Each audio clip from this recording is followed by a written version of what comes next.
Now, okay, no. Before we even begin to talk about anything, people said a lot of stuff before this game. People said a lot of stuff. Patrick, where are you? No. That's right. Patrick, I don't even know where Patrick is. Patrick, I'll save a spot for you because I had 5-1. I had 4-1. People were saying that, like, okay, what's scoreline for you to do a halftime emergency hangout? These are the kinds of things that were being said. If we want to be honest here, Chelsea better in the first half, City were better in the second half. No, but if you want to be really honest, Chelsea could have won this game. You were better in both halves. Don't No. Let me be fair here. Chelsea easily the better team in the first half. Easily. For about 60-70% of the second half, City were the better team. Like City now got into their groove, got into their passing game and everything. Then Chelsea came back and Chelsea now reacted better. Overall, though, City were not on their game.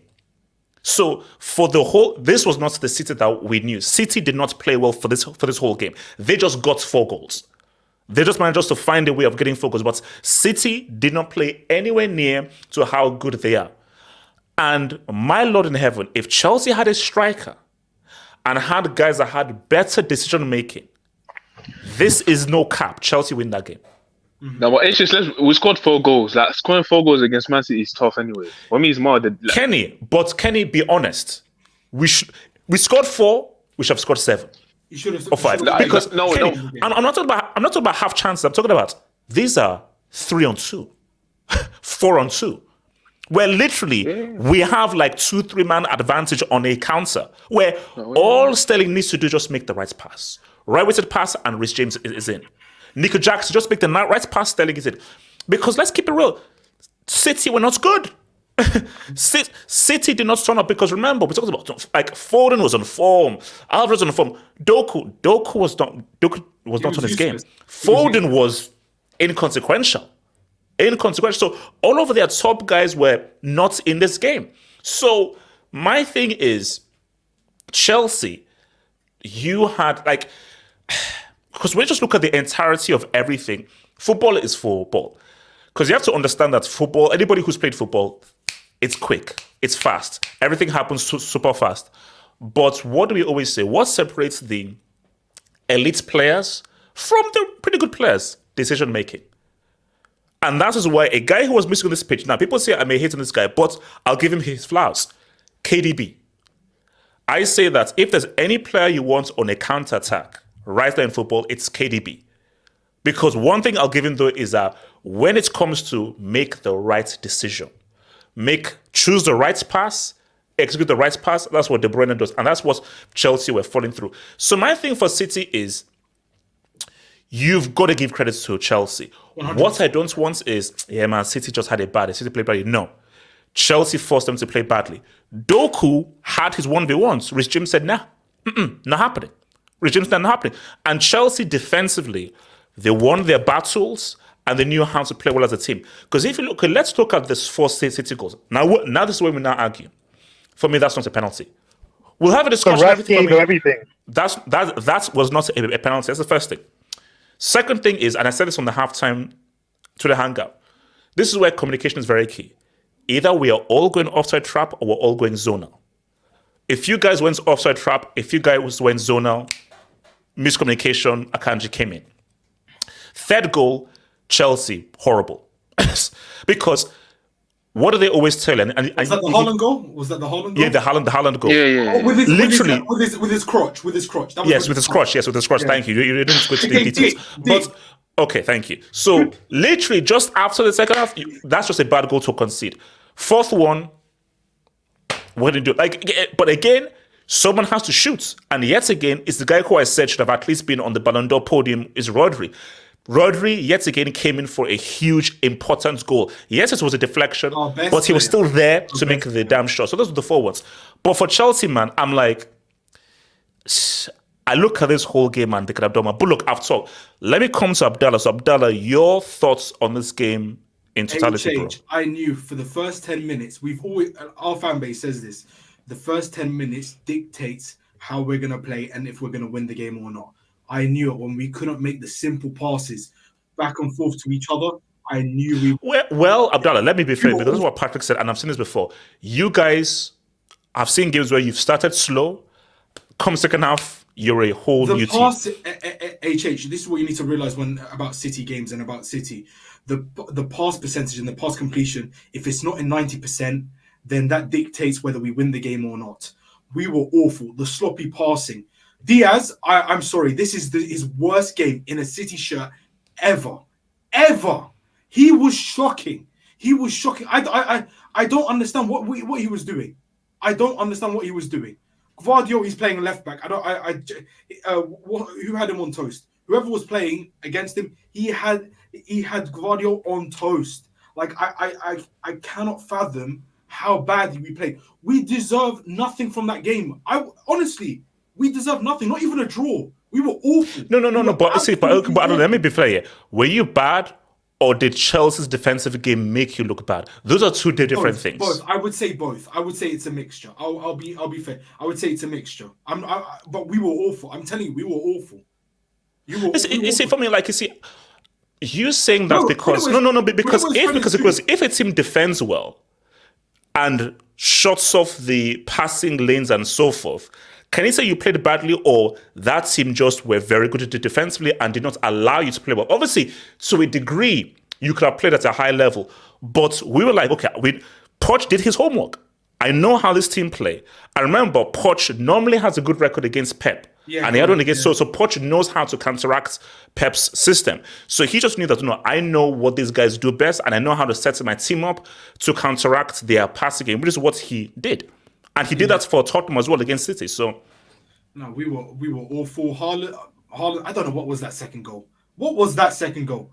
Okay, it wasn't a handball, but what was that good second goal? That is the weirdest looking goal I have ever seen in my life. Well look, it's called for me, a goal is a goal. Like, you see, my thing was City were just sharper than Chelsea. Chelsea just fell asleep. Like, City just sharper, quick, but to be honest, you deserve to win that game. You deserve to win that game. You wanted it more. 100%. Chelsea deserves to win the game. You wanted it more. Like, I'll hold this L proudly. We deserve nothing from the game. And next game, we're holding an L because I think Rodri's misses because he got another yellow in like 4 in a row or 5 in a row. Correct me if I'm wrong. I don't think so. I'm not going to watch that game. We're going to lose. Abdallah, don't do that. I'm not wasting 90 minutes of my life. I wasted 90 minutes of my life because of that game. I kept on turning it on and off, on and off, on and off. Because I am going to have a heart attack. I hate that I love football. I hate that I love football. Okay, wait. So let me bring in Sam. Talk to me about this game. Sam, your thoughts on this game, bro? All right, I'm going to be quick because I'm going to have to go in a minute. But first of all, that was probably up in contention, or probably will be the game of the season. Chelsea, thank you. Chelsea, thank you. We could have won. We could have made it even better, but still, exactly. but still, you have a chance to go fully clear at the top if you win. So, first of all, you have to give credit to Chelsea. They played out their skin. Now, I've always said and this is where Patrick needs to come and hold smoke. And where's also Don Smoke? I haven't seen him for time. Yeah, I've not seen him in a while.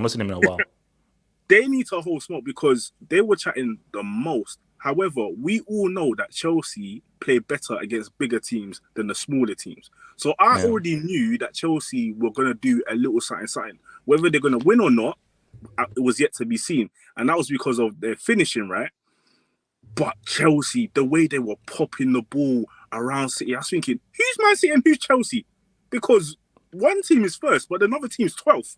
But I couldn't see the difference. But it's actually very easy, and it's a very football thing. Playing with space and playing without space. Exactly. And this is what Man City give you, space. And I always say this. Man City are a good defensive team.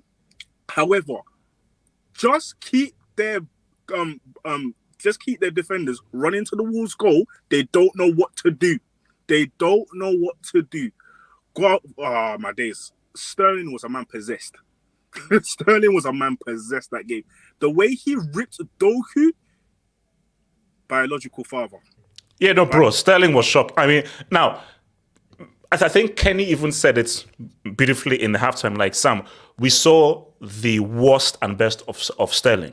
Yeah. We saw his horrible decision making, but also saw, man, when he's on his game, he really makes things happen. So, and do you know what Sterling is plays his best is when he has space. When he has space. So when I looked at Chelsea, I thought that Chelsea, you're a good team. It's just that when you face the lower teams, when they sit back, you can't finish. Funny enough, you scored 8 goals in 2 games, which is mad. But looking on Man City's side, looking on Man City's side, looking on Man City's side, when you look at them, it's like Man City are not the same. They're just not the same. Like you have a feeling that you can get at City a lot more than previous seasons. Now, when I watched the game against Sheffield, when they scored that last minute winner, I think it was Rodri that scored. It was even in that game, it was kind of like Man City don't look too good. They don't look like just the old Man City. Maybe it's because it's a slow start. Maybe they will go on later on in the season and make a run. But there's something different about Man City, which I can't put my finger on it. Now, when we're talking about the whole totality of the season, I think this season is going to be different. I feel like there's going to be a lot of teams going to be taking more points off the top teams. And it's going to be a lot more closer this season than any other seasons. Because when you look at the teams, you got Man City, you got Arsenal, you got Liverpool, but then you also got Tottenham, who are still good. Chelsea are coming back up. And then you got teams like Newcastle and Aston Villa, who are very good. So see, for me, I don't know whether I can go there yet, because I'm like, as I said to Abdallah, Poch knows Pep very well. And whenever you have a manager who does well against another manager, because remember, it's a whole tactical thing, and the game is very tactical now. You could clearly see that Poch knows how to play against. He especially knows how to defend and set up against Pep's tactics very well. Because if you remember the Tottenham team when Poch had it, and in the Champions League, in the, I believe it was the quarterfinals. Look at the way like Tottenham always used to have. No, they still do, to be fair. But they used to always have that one up against City, even though City was clearly better than Tottenham. Yeah. But I look at this thinking, Klopp, if you want to win this game at the Etihad, copy what Poch did. Because I was saying to myself, after the first half, if this was our team and we played the way that Poch played, this Chelsea team, we would have been 4-0 up. Oh, no, easily. See, imagine those chances fall to Diaz or Salah or to Gakpo. It's a goal. It's a goal, because you know that those guys in those positions, they know how to execute. The issue for Chelsea is we just have guys that's in those good positions. Like 4-on-2, I have faith that Liverpool will be able to get a goal. 4-on-2, I don't have faith that Chelsea will make the right decision if it's a 4-on-2. Exactly. But listen, big up Chelsea. Like, they played out of their skin today. Yes, they conceded 4 goals, but I do believe the penalty was not a penalty. That was just stupid. And then there was lapse in concentration, but defensively you actually did play all right. To be fair, you stopped a lot of what Man City tried to do, and it was the game of the season for me. All right. So actually, let me come to Kenny and then to Mikey and then to you, brother. So before I come to Kenny, guys, please hit that like button. Please hit the like button. Smash the like button. Please hit that like button. Hit that like button. I would really appreciate it if you just please hit the like button. Mods, please get me those likes. Kenny, talk to me, bro. Kenny. Yeah, man, that game, man, I ain't gonna lie, I almost lost. You were right, though, but not the right score, but the right score. Yeah, not the score, but it was a draw. Like when Patrick was there, I'm like, you've seen us playing against big teams. Like, we're not getting smashed. No, we're not getting smashed, no. Like, we're not getting smashed. And today clearly shows, like, obviously, people would say City played bad, but honestly, I can't remember the last time a team had that much chances against City.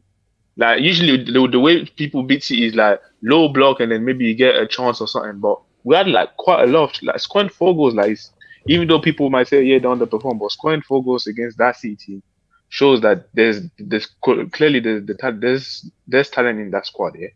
But at the end of the day, it's like we still conceded 4 goals, and we can say we played well and all that. But in the midfield, for me, Enzo was not good enough today. Caicedo as well.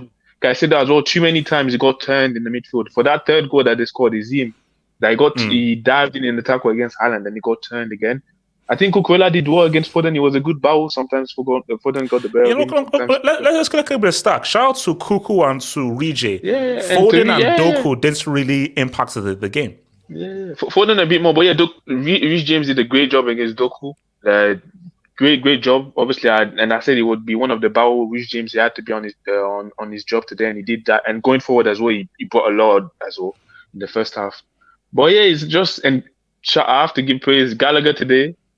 Amazing. Cocaine, was actually again. He performed the best of all three. You know what I'm saying? A lot of Chelsea fans might say, "Yeah, he's not the best pleasing on the eye. Sometimes his first touch, yeah, but what he brings you off the ball, King Charlie tax lives. Tax lives. It does, and against this big team where it brings you off the ball, the amount of times why is it that Chelsea can do this against City and Arsenal, but can't do this against Brentford and Bournemouth? Because it's different. It's different games. Like today, like I said, our players. When you look at our front players, Sterling's, the Jacksons, like even Gallagher's, they work well when there's space in transition. And so this game was a transition game, and in transition, Chelsea are gonna. They're probably one of the best team in England. But when you're playing against these deep teams, now there's not as much space. So Sterling, there's not as much space for him to run in behind.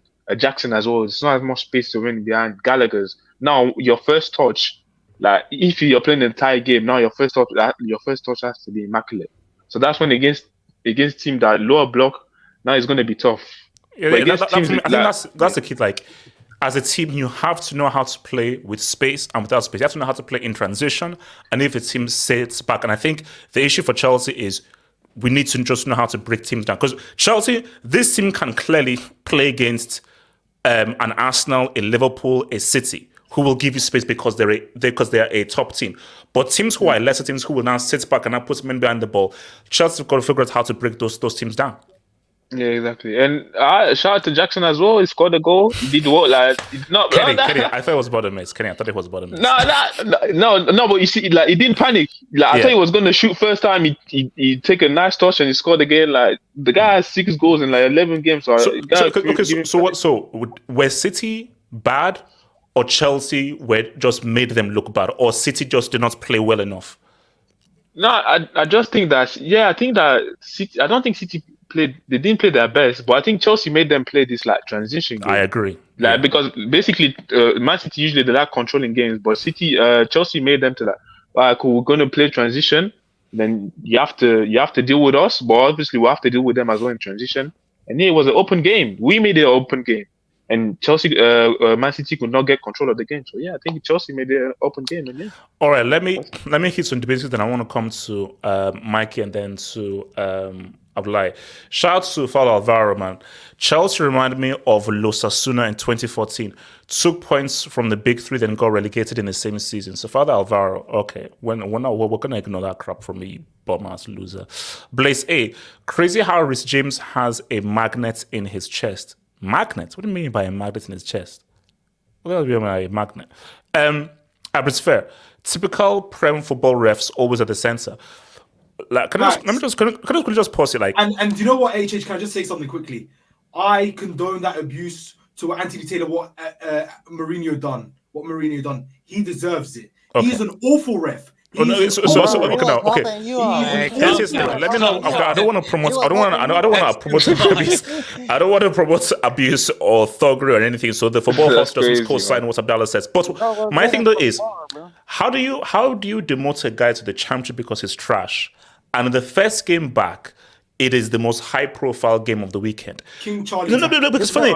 Listen, what is the logical thing? Be like, okay, you're bad. So we're going to now ease you back into it. So we're just going to give you like a mid-game, then slowly build it back.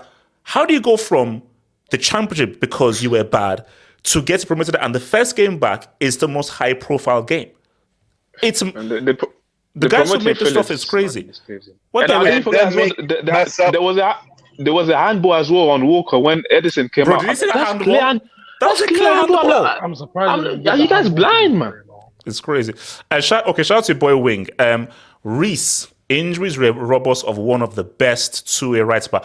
Reece James was amazing this game, bro. He kept looking. Give him space. Reece James was amazing. Like, bro, I'm not. That's why for me, I'm like, please let this guy just stay fit. Please let him stay fit because Reece James. I'm like, bro, what an amazing player.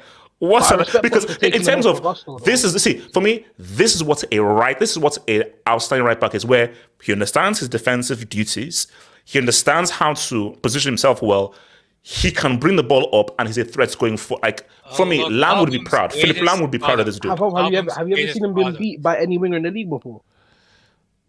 I don't think so, bro. I don't think so, bro. Yeah, shout out to your boy Wingen. Wow, Premier League is the best. Enjoyment over quality of football. Okay, I don't really. No, okay, all right. I don't know how to do it. League is clear. You deserve this dub, HS. Thank you, bro. Thank you, bro. But we should have gotten the real dub. J Jokin. Pep drew on purpose to make Premier League exciting. Chill. J Jokin, relax, bro. Don't give me that. Don't give me that, bro. Haka was paid to lose a CL final. This is proof. Yeah, I would have said the brown envelope. Yasin Ibrahim. Bernardo Silva killed Lycedo. Cocaine over Lenzo again. Look, yeah, it's weird though. Chelsea played well, but Caicedo and Enzo didn't have great games. You know, 100 million pound players. I'll be honest. Wait, H. Yeah. Wait, hold on. Let me just because I'm come to Mike and then come to AK. So I was fair. Chelsea playing birth control football. Good game. Thanks, bro. Mikey, thoughts on the game? And also, Mikey, we tried, but at least we've given you an opportunity to go top. November, is it 25th? So, do you want a participation trophy? You want a good effort, boys? Wow. That's what we're doing. Wait, hold on. Let Mike lad. Mohammed, wait, hold on. Mohammed, are you in Miami? No. I'm not in Miami. No. Okay, all right. It looks like Miami. Bro, Wait, relax. I'm going to Mike first. Mike, and then come to you afterwards. Mike, look, go for it. Hey, you guys played an excellent game, but you didn't win the game. That's the problem. You played, but we should have, Mike. We should have, though. We should have. Of course, HH. You should have won the game. You played excellent. I don't know what Thiago Silva's doing, sticking out a leg like that. Then you got Enzo and Caicedo, who look like Poundland midfielders, and Conor Gallagher looking like the 100 million midfielder. How's that even possible? Cocaine is some drug. I must say, cocaine. It is a drug, actually. Well, it is a drug, and it is some drug. I'll tell you that. Because Conor Gallagher, he's been your best midfielder. But that shouldn't be the case, HH. No. You need Enzo dictating play. I thought Enzo, first 10 minutes, we're like, oh, okay, we're seeing the good Enzo. And then I saw nothing for him for the last 60 minutes that he was on the pitch. Caicedo had a lot of work to do in the midfield, but he needs to improve those performances. Like, if he doesn't improve, and if Lavia gets fit, then Lavia... See, that's what I'm kind of confused by this Chelsea midfield. You got Lavia, you got Caicedo, and you got Enzo, and then you got Conor Gallagher. Who's going to start? Because you paid 60 million for Lavia, so he's going to start in that midfield. But competition is good, though. It's competition, it is good. But prove yourself. But you need to find the midfield balance. But hey, you guys played an excellent game. You should have won because City, they were sloppy, but they were not good at all today, City. And yet they get away with a draw, even though they were up 3-2 and 4-3 during the game. But you guys showed some mentality. And Cole Palmer's a baller, by the way. I did not see him much at Man City. But this kid is a baller. Like, if England can do something with him, Bellingham, England are stacked. Not with Bumgate. No, of course not with Southgate, but still. Yeah, not with Southgate. So what made Chelsea not win this game, considering all of the chances, the opportunities, and how this game went? The problem is you're going up against Man City. And Man City got ballers all over the pitch. Remember a couple of weeks ago, you said, "Oh my God, Haaland, worst footballer." Did you see what he did to Caicedo for that third goal? Did you see? I'm sorry. I'm gonna break. I'm just gonna have to say this about Man City. Too many people hype up Man City and act like they're like the best team in the world, when really a lot of those players get serious protection from the refs. This game was basically bought and paid for by the refs. Okay, wait, but we'll come to hold on. We'll get back to the Mike, continue. Mike. All right, okay. I mean, they won a treble last season, so I think that makes them the best team in the world, but we'll move on. Fuck Man City! Okay, wow, okay. Mike, continue. Jeez, okay, somebody's pissed off today. All right. So it was an entertaining game. I always say that Premier League is overrated. That was prime Barclays football. End-to-end, uppercut. That was Barclays football. That's what I remember watching with the horrible graphics, entertaining football. But I think this is the problem, HH. You guys, I tweeted this out. If you play a top 6 team every weekend, you might actually win the Premier League. But you don't play the top 6 every weekend. Yeah, no, I know. Football is more than that. Enough chances as well. So. Yeah, and look, you don't create enough chances against like the Brentford low blocks, the Crystal Palace, and these sort of teams. But you guys got a bright future. But I will always tell you this: be patient. I know you, Chelsea fans. I know this is not in your dictionary. Patience is needed. You're gonna have a good squad, but patience is needed. But Jackson, he might have gotten the goal today, but. Again, no, he's not. He's not that guy. He's not that guy. Hey, would you keep him in the had a hell of a game next season? No. For me, I see like that game. Even if he scored that goal, which he should, because it's like pretty much a tap-in. That game. No. Hold on. Not this game. The game in which he scored 3 goals. The game in which he scored 3 goals was like, oh no, we need a striker. Chelsea. If Chelsea want to be serious, they need to go in for Vlahovic in January. Jackson is not a long-term thing, bro. What about Ivan Toney? Tony would be a good shout. Between Toney and Vlahovic, I'll go for Vlahovic. I feel Vlahovic can offer more. The unproven tax, because he ain't really done in the Prem. Wait, Mike, with what money? You guys got Vic is 160 minimum. Yeah, well, you got all the money in the world. Of Seaman. But no, Mike. No, we do, but Mike, I think FFP still sometimes is still around. I don't think we can spend 160 in January. You spent $1 billion a year, so I don't think FFP exists anymore for you guys. Wait, hold on. Let me come to Abdullahi, then to AK, then to Mohammed. Abdullahi, talk to me, bro. I know I was pissed off when we were doing the space and everything. I was like, see, I'm not surprised about Anthony Taylor because this is not the first time he's doing this bullshit. He's been doing but relax. Like let's not advocate stoning a man to but continue. It's gonna be hanged. Nobody's called jail by hanging. Abdullahi, just relax. We're on easy. See, Twitter that can go. But no, Abdullahi, just keep going. Abdullahi, please. I don't want to talk too much on it because my head is just I'm just feeling about him. But overall, but talk about the game. Overall, it was a good game. But I think the problem we're having, like I said, I always say the game. We need the clinker number now. In as much as we need the clinker number, I still think we need more of a creative player. That is why I'm saying it. I cannot wait for Christopher Nkunku to come back. That is my kind of player because I know for a fact Nkunku had 2 or 3 chances, he buries those chances. That guy is so good. So those chances that our player were missing, Nkunku will score those chances because he is clinical. And I'll say it again. Enzo Fernandez is 105 million.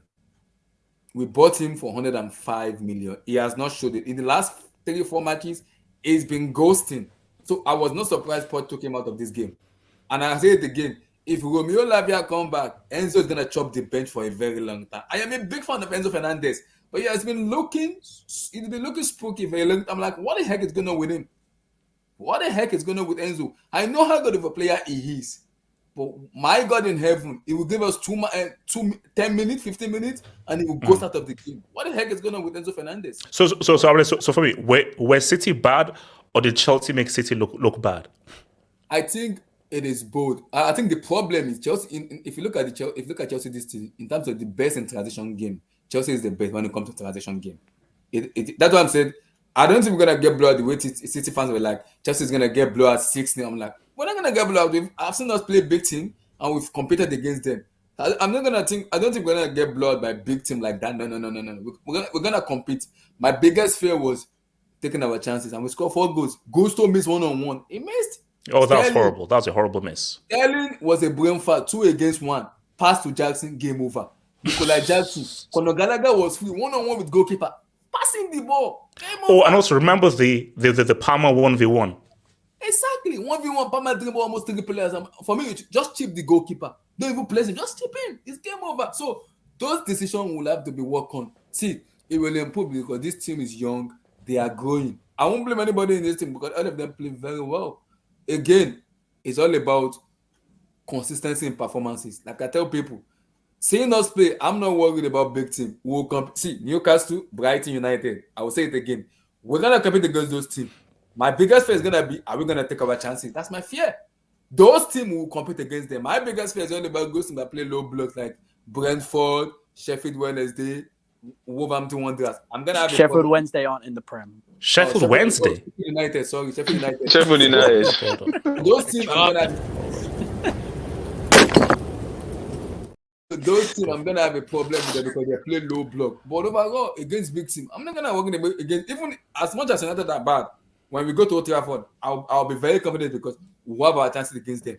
We'll compete against them. Okay, all right. So let me come to Mohammed. I'll take some dubs and I'll come to you, AK. Mohammed, go for it. Mohammed. Number one, I want to thank Chelsea because this performance today, like, it was enough for a win, in my opinion. Number two, that penalty that was given to Haaland, number one, he pushed Cucurella first, right? Number two, there was a Doku incident where it could have been also flagged as a foul for the Chelsea players as well, where he made James and another Chelsea player collide. So there was already an incident before the Haaland situation to begin with. And then the Haaland situation was where maybe you could argue Cucurella pulled him, but at the same time, Haaland also pushed him. But if Cucurella dived, that could have been also called back for a foul for Cucurella to begin with. And that's where I'm kind of confused on the situation because, number one, that penalty, it shouldn't have happened to begin with because that was more of a tussle in the box because it wasn't like Cucurella just pulled him down without being pushed initially. And if Cucurella wanted to like do some antics, he could have dived to begin with and it wouldn't have gotten to the point where he pulled down Haaland. And then the Doku incident as well where he fouled those two. Anyways, the bottom line is that penalty is questionable. Number two, Chelsea, the Gusto player, he could have scored that. That was 1v1. Yeah, should have scored that. That was, and then also that credit to Akanji in terms of the whole Sterling. If he squared it, I think that's a bit harsh on Sterling in terms of he could have squared it, but I think Akanji just he kind of did the tackle before Sterling can make a decision for that pass. I don't think Sterling had full control of that ball where Jackson was wide open on the left side. So for me, all I have to say is thank you, Chelsea. That's all I have to say because, honestly, I didn't expect Chelsea to get anything.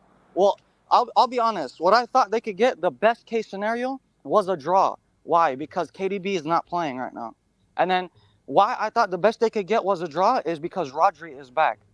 But in a way, I was kind of wrong as well because even with Rodri back, if Thiago Silva doesn't stick a foot out, you win 5-3 if Gusto takes that opportunity as well.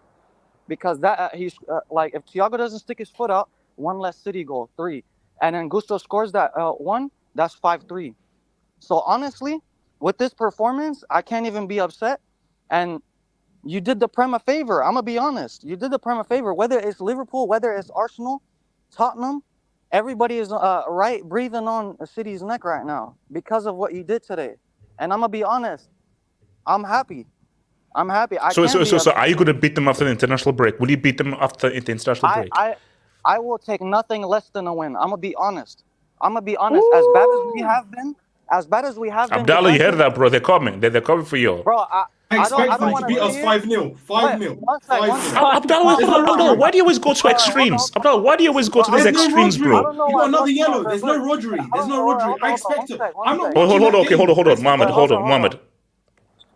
Yeah. Oh, okay. So you're saying me. All right.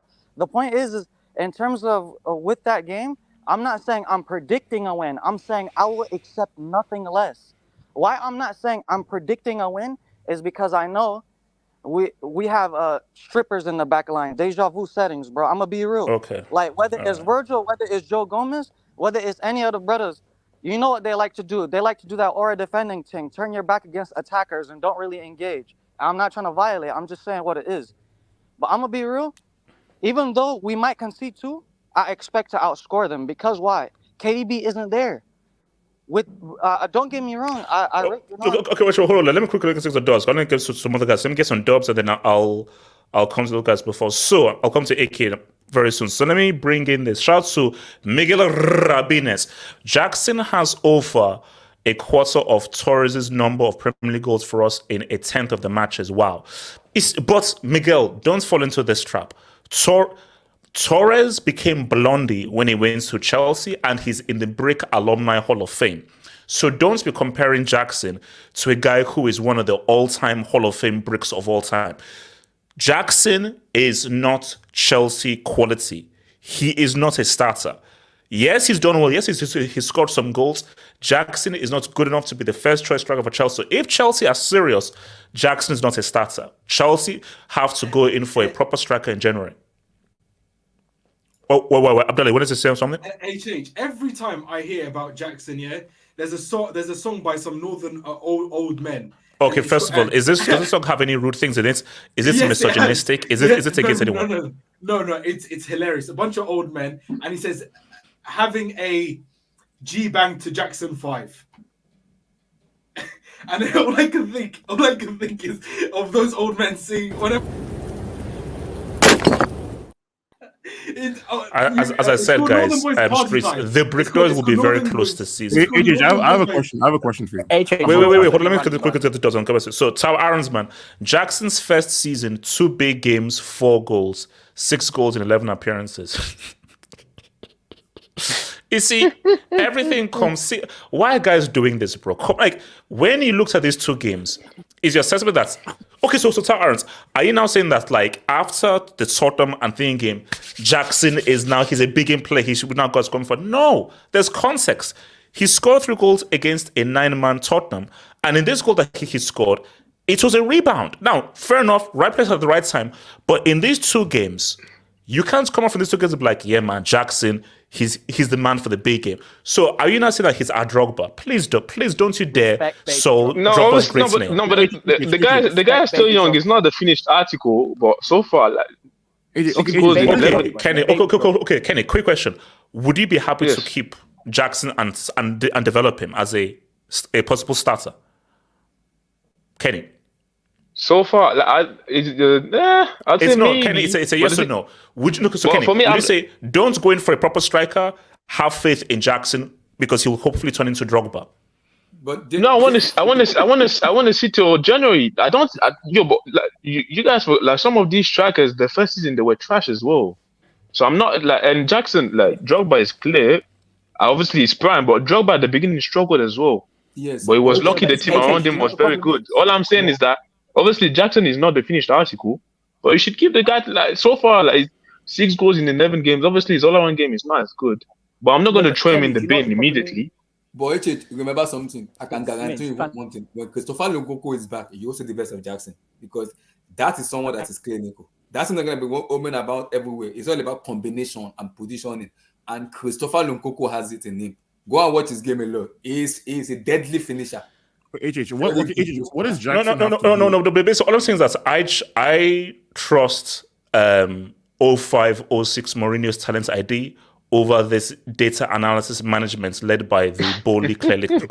Personally, for me, that's just. Let me ask you a question. Wait, hold on. Let me quickly job. So Q said, Bald Fraud had one job. The brothel delivered the. It's not called the brothel. It's called the bridge. It's called the bridge. What do you call it? The brothel, bro.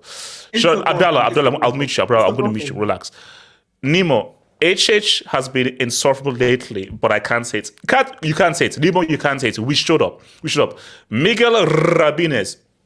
I told you there were parallels between us and Liverpool under the beginning of Klopp. Good against big teams, struggle against pack the boss teams.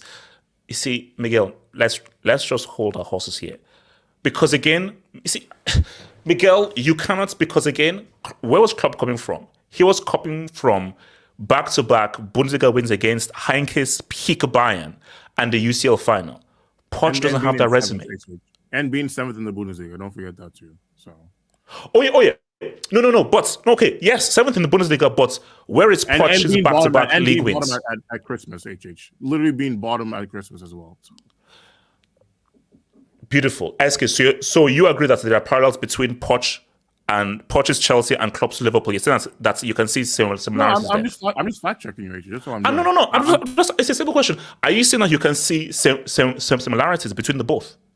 HH, I was like 4 years old when Klopp became. Oh wow. Okay.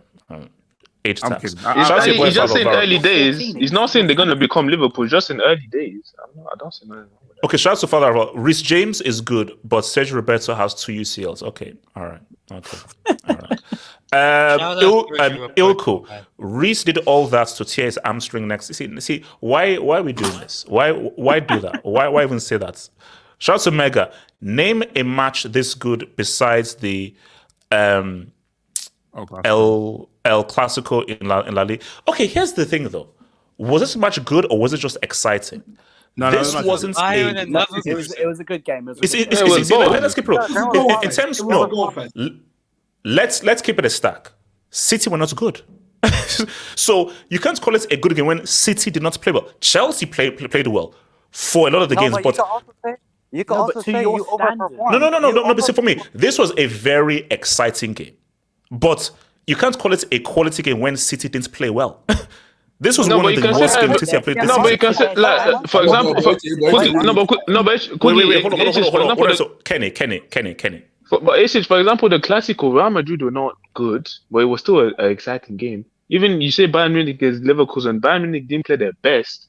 But obviously, if all teams play their best every time, like, it won't be that exciting. For me, it was... No, Kenny, I'll be real with you. I have yet to see a really good quality game. Like, I've not yet seen a game where, this is a really good quality football game where both teams are playing good quality football. See, like for me, last season, I think it was basically last season, Bayern against Barcelona at the Allianz. That was a great game.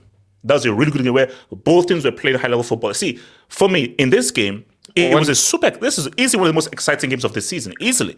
But it wasn't quality football. It was just a very watchable and engrossing game based on just how it was end-to-end, things were happening, chances and everything. But City did not play well. Chelsea played well. City didn't play well. So you know why I disagree is because even City, the way they played, they were still overlapping. They still had City 9 times out of 10 play their style, whether they underperform or overperform, but they still play their style enough where they have a good game every time. Even though you should have won, they could have won on the paper because they were overlapping. They were doing things right. Holland was in the right. All right, okay, wait, hold on. Let me bring this up. So, Chelsea boy La Cobham, 2 bald-headed enemies of progress. Now, Cobham, here's the thing. So, as you well know, me, Aaron Robin, and Jeff Bezos are the presidents of the Bald Members Association. So we already know we expelled Pep, and I can now announce that we have also expelled Anthony Taylor.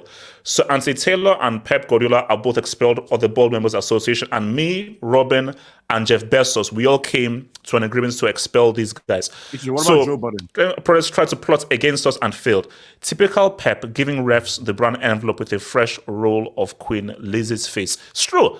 Bro, Anthony Taylor what that guy did was mad, bro. Shout out to Benga Omotayo. Thank you for Benga. Liverpool will show you how to trounce City in 2 weeks. Don't start talking with this chest. First, be humble and let's see what happens. If City play like this, Liverpool will beat the crap out of them at Anfield. But I expect City to raise the game and play better. It's at the Etihad. It's at the Etihad. That's number 1. Is that the? Are you sure it's at the Etihad? Yeah, it's at the Etihad. Yeah, the Etihad, yes. No, number 2, I'll say this. Okay, that's different then. That's different. In terms of City, you could say they played good. They played the best they can without KDB. That's the explanation. It's not about, they played bad. They don't have their most prolific creative outlet, bro. That's what it is. Okay, so La Cobham, fun fact, Torres has a similar amount of goals to games as Zola for Chelsea. You can't also trust stats. Believe in the eye test. Oh, no, this is true. I'm never a stats guy. But we all know that. But forget Torres' goals. Torres became Blondie, a Brick Academy alumni, when he moved to freaking Chelsea. We all know how trash he was. And for Zola, bro, how many goals did Iniesta score? How many goals did Dino score? But we all know who Iniesta is. We all know who Dino is. So, yeah, stats mean nothing. Stats, bro? What do you say? So what do you mean when you say stats? Because when you say no, I think when you just don't look at just a number of goals because again, as I said, Torres and Zola had the same number of goals to games, but Torres was garbage. Zola is one of Chelsea's greatest ever players. So no, I mean, I get that. The reason I brought that up is because there's plenty of other quote unquote stats you can look at besides outside of just goals and. Oh no, I know, but still, football is not a stats game. It's an eye test game. Always the eye test. Okay, so shout out to Canadian Fries. Why the like slow? Smash, yes, guys, smash the like button, guys. Smash the like button, guys. Smash the like button. Please like the video. Please hit the like button. I thank you. Like that vid, man. Thank you, guys. Hit the like button. Context: Jackson's first season, and he's young and he's showing up. As Chelsea fans, why are we being picky about strikers? Look at our history. Patience. You see, again, this goes back to the eye test. watching the games in its entirety. Now, here's the thing. Nobody can see the future. Maybe he can develop and become better. But from what I have seen, I'm just not sure. I don't have faith that this can be a guy who can now develop into something very good. Remember, he wasn't a starter for Villarreal. No, but this is, you don't think unfair to him. You don't think Jackson's a decent all-around player? He's like, I understand. No, I was like, I understand the whole but see, here's the thing though. I feel that as in terms of just like his footballing quality, he got some quality there. But my thing though is a lot of these chances that are falling to him, he's just putting it away. And again, it goes back to the eye test. I'm just not sure whether I see a guy who can now develop into something that can now say what's up in. And my thing though is, who do you trust more? Poch in 2023 or Mourinho in 04-05? Because Mourinho was like, no, I want this guy. So this was a guy coming after what he did at FC Porto. I was like, no, I want this guy, and the rest is history. So for me, I have more faith in Mourinho's talent ID than Clear Lake. That's my thing. Really that's fair when it comes to like scoring goals, but I just meant like Nicolas Jackson's good. Wait, hold on. Let me just get these jobs and then we'll come around to you. So, Father Alvaro, LL is celebrating more than Girona virus fans, right? Okay, look, we're giving me a break, man. Kamal, thank you, the Jamaican sensational Jermaine Palmer, for running against City, my Jamaican brother. Yeah, shout out to your boy Jermaine, man. Shout out to your boy Jermaine, doing it for the Caribbean. Okay, AK, let me come to you, bro. AK, thoughts of the game, bro. Can you first zoom into my AVI? Oh God! Look, why? Hope you're not hitting your boy. Oh, wow. Are you cooking something, HH? Are you cooking? Relax. Okay. The oven is on. On the game, HH, I thought the thing for me is I thought both teams had games where they played good and they played poorly. I thought, Man City for me, the weakness in the midfield has always been that duo winning ability, like winning duels, like winning tackles. They don't need to do it much because they control the possession in most of the games they play. But Chelsea have the ability to, play on the break whilst also holding possession. So I guess that kind of brings the worst out of Man City's midfield. I think. I thought on Enzo and Caicedo, I thought Enzo was good for like 20, 25 minutes of that first half. Because when Chelsea had the ball, the build-up was going through most of their left side. And that was Enzo basically orchestrating that build-up. But then after that, he stopped, he couldn't find his passes. And it's a problem for the last couple of games. I don't think the Enzo Caicedo pivot works, HH. Because even if Caicedo's a ball winner, he's an aggressive ball winner. He aggressively tries to close down the opponent. You need a guy who sits. Neither Enzo nor Caicedo sits. Does Lavia sit? Lavia can sit, so I guess he has to be one of the linchpins of that midfield over Enzo or Caicedo, in my opinion. Jackson for me, it's his first season and he's young, but HH, do you want to contend for the title in the next 2 years? Yes. So Jackson can't be a starting striker. It's that simple. Okay, so because again, I'm just looking at what the streets are saying and everything. Am I being a bit so harsh on Jackson based on his age and this is his first season? You're not being harsh. Not based on his age, but more so based on the fact that you guys put him on a pedestal that he wasn't on. Yeah, HH, he's not a pedestal. Wait. Yeah, I don't know. AK. Let's be honest. This is a guy who was signed off of 3 or 4 good months at Villarreal. That tells you how raw he is. It's his first season in a top league in La Liga, and his last 3 months he was very good. But before that, he wasn't very good. He was missing a load of chances. I know. I was looking at some on Twitter. I follow this La Liga correspondent. When Nicolas Jackson basically got a move to Bournemouth in last January. And the La Liga correspondent was saying this isn't a good move because the guy can't finish his dinner. He wasn't this all-round striker who's going to do great things for Chelsea. He always needed development. So Jackson should have always been paired with a guy who would deliver for you instantly. And HH, the answer is simple. I don't want to hear this Tony, this Vlahovic, this thing. Go to Napoli, pay whatever it's needed, and get Victor Osimhen. The guy's a title-winning striker. He's done it in the clutch moments, and he's a guarantee. No, AK, I agree, but AK, the thing about Osimhen is it is a minimum of 150 to 160, and I believe that we've already used up our FFP with the Caicedo deal. Yeah. Oh, sorry, the Caicedo and the Lavia deal. Yeah, so AK, no, because AK, here's the thing though. If we are allowed to spend 160 in January, then I don't think FFP exists. FFP officially doesn't exist if we can spend 160 in January. HH, here's the thing for me. I think here's the thing with Tony. Tony's 100 million. That Brentford quoted Tony for 100 million in January. Excuse me? Yeah. David Ornstein said that Brentford wanted like 80 to 100 million for Tony.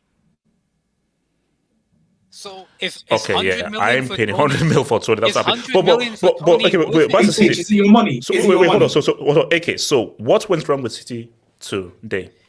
What, like especially Foden, Silva, Doku, all on form, all on amazing form. Why did they just have a bad day? Midfield. I don't know why Pep put Akanji in midfield in that Stones role. It didn't work. Whenever City go into a big game, the midfield pivot is always Bernardo Silva and Rodri. I don't know why the midfield pivot was changed today. It was Akanji and Rodri. I don't know why Bernardo Silva wasn't part of the pivot. I think that would have helped. I also think picking Doku instead of Grealish, as much as, to be honest, neither Doku nor Grealish did something because James, locked both of them up. Foden, I thought, did pretty well in the first half. I think he was able to get the better of Thiago Silva and Cucurella at points. Alvarez, he wasn't great. And Haaland was good, but it was just the team wasn't at that level. And when you're playing against a counter-attacking team, you need midfielders that always win duels. Whenever you're going up against a really good counter-attacking team who can hold possession. Chelsea can hold possession. They're not a Man United who just counter-attack without holding possession. So so that's the thing. I love Rodri, but one of the things he's weak at is he's not that level of a duel winner. A lot of times when a guy gets past him, he just drags him down, takes the yellow card. Busquets, that's why I think when people compare Rodri to Busquets was a far better duel winner than Rodri. Rodri needs to improve his winning of duels, I think. Okay. I've just seen so response this to Aaron saying that up. AK straight up lying about Jackson in La Liga, by the way. I'm sorry, the guy scored. The guy literally showed up in his last 3-4 months in La Liga. I'm sorry, the guy didn't do anything before. I can look at his record from August to February in La Liga. It wasn't great. He overperformed his XG by 4 goals. That's not a sign of someone isn't clinical in front of goal. It's purple patch. Exactly. The guy showed up in his last 3-4 seasons. This isn't a guy who scored 15 goals in La Liga and performed consistently throughout from August to May. That's not what we're talking about in Jackson. Yeah, but you see, we have to. We have to be fair here. My thing with Jackson is he's not a bad player. He's not a rubbish player. It's about standards. And you see, where you are as a club based on the standards you have. So if you're happy with Jackson, I'm sorry, you have low standards. This is Chelsea. I've got high standards. So because I've got high standards, Jackson is good. He can be a premier option. Jackson is a great secondary option. He is a great secondary option. Wait, HH, can I show? Yeah, sorry. Wait, screen. When I'll show you Jackson's record at Villarreal last season. Okay, do it. So let me come to your boy Money Mason things to SK man. Money Mace. No, I'll start off on the Jackson point because we were already there. No, just the problem is that Chelsea fans, you put him on a pedestal way too early. Let's not forget, In January, earlier this season, you signed a striker who's at Union Berlin right now, and his name is Datro Fofana. And what did I hear from Chelsea fans? Baby Drogba. He's baby Drogba regen. And then you sold him 6 months later. Now you bought Nicolas Jackson in the summer, and what did I hear? Baby Drogba. Do you do that to every black striker you buy? Is that the new Drogba? Just because he's black and he plays up front, he's going to be new Drogba? You knew he wasn't a starting striker. Just let him be on the bench. You're putting these standards of where he's never going to be at. Right now, he's a development striker. Let him develop. But I see what I see. I think, you know what? I think we found it. That's my issue here. I don't want a development striker. I want a... You didn't buy a proper striker. So that's my issue, because for me, I'm like, no, why are we getting a development striker as a secondary option of the bench? Oh, I'm well happy. But my thing though is that get a ready-made striker and then have a secondary striker. So my annoyance is that why are people just happy to have a development striker? Why? It makes no sense, but consider that. No, but it's just we're not happy. It's what you got. I can't blame Pochettino for not having another striker. And the thing is that he was supposed to be paired with Nkunku, and then Nkunku got injured. And Nkunku was supposed to be the guy that finishes. Okay, so obviously, let's see when Nkunku comes and see what happens. But sorry, continue, Money Mace. Nothing. What's it called? Because Nkunku getting injured was a big part of Pochettino's plans. He played him there as the false nine throughout the whole of pre-season. No, but actually, move on. But on the game though, thoughts on the game overall? I think it was a good game to watch. I think everyone's being a bit harsh saying that it wasn't a quality game just because City weren't at a 10 out of 10 level. But in fairness, it's because Chelsea made them not play it that way. If you saw the way Chelsea pressed, Jackson never pressed directly onto the centre-backs. He'd always stand right in front of Rodri. Rodri didn't get the ball in positions where he could turn on it and progress the ball forward. Very rarely did you see Rodri make those passes between the lines that he normally makes. And that's because of the Chelsea press. Chelsea's press was good today. But I think a big person who let that down was Caicedo.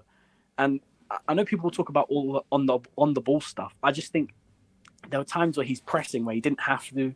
He gets dragged out of position. On the fourth goal, if you watch it back, Cucurella has Foden.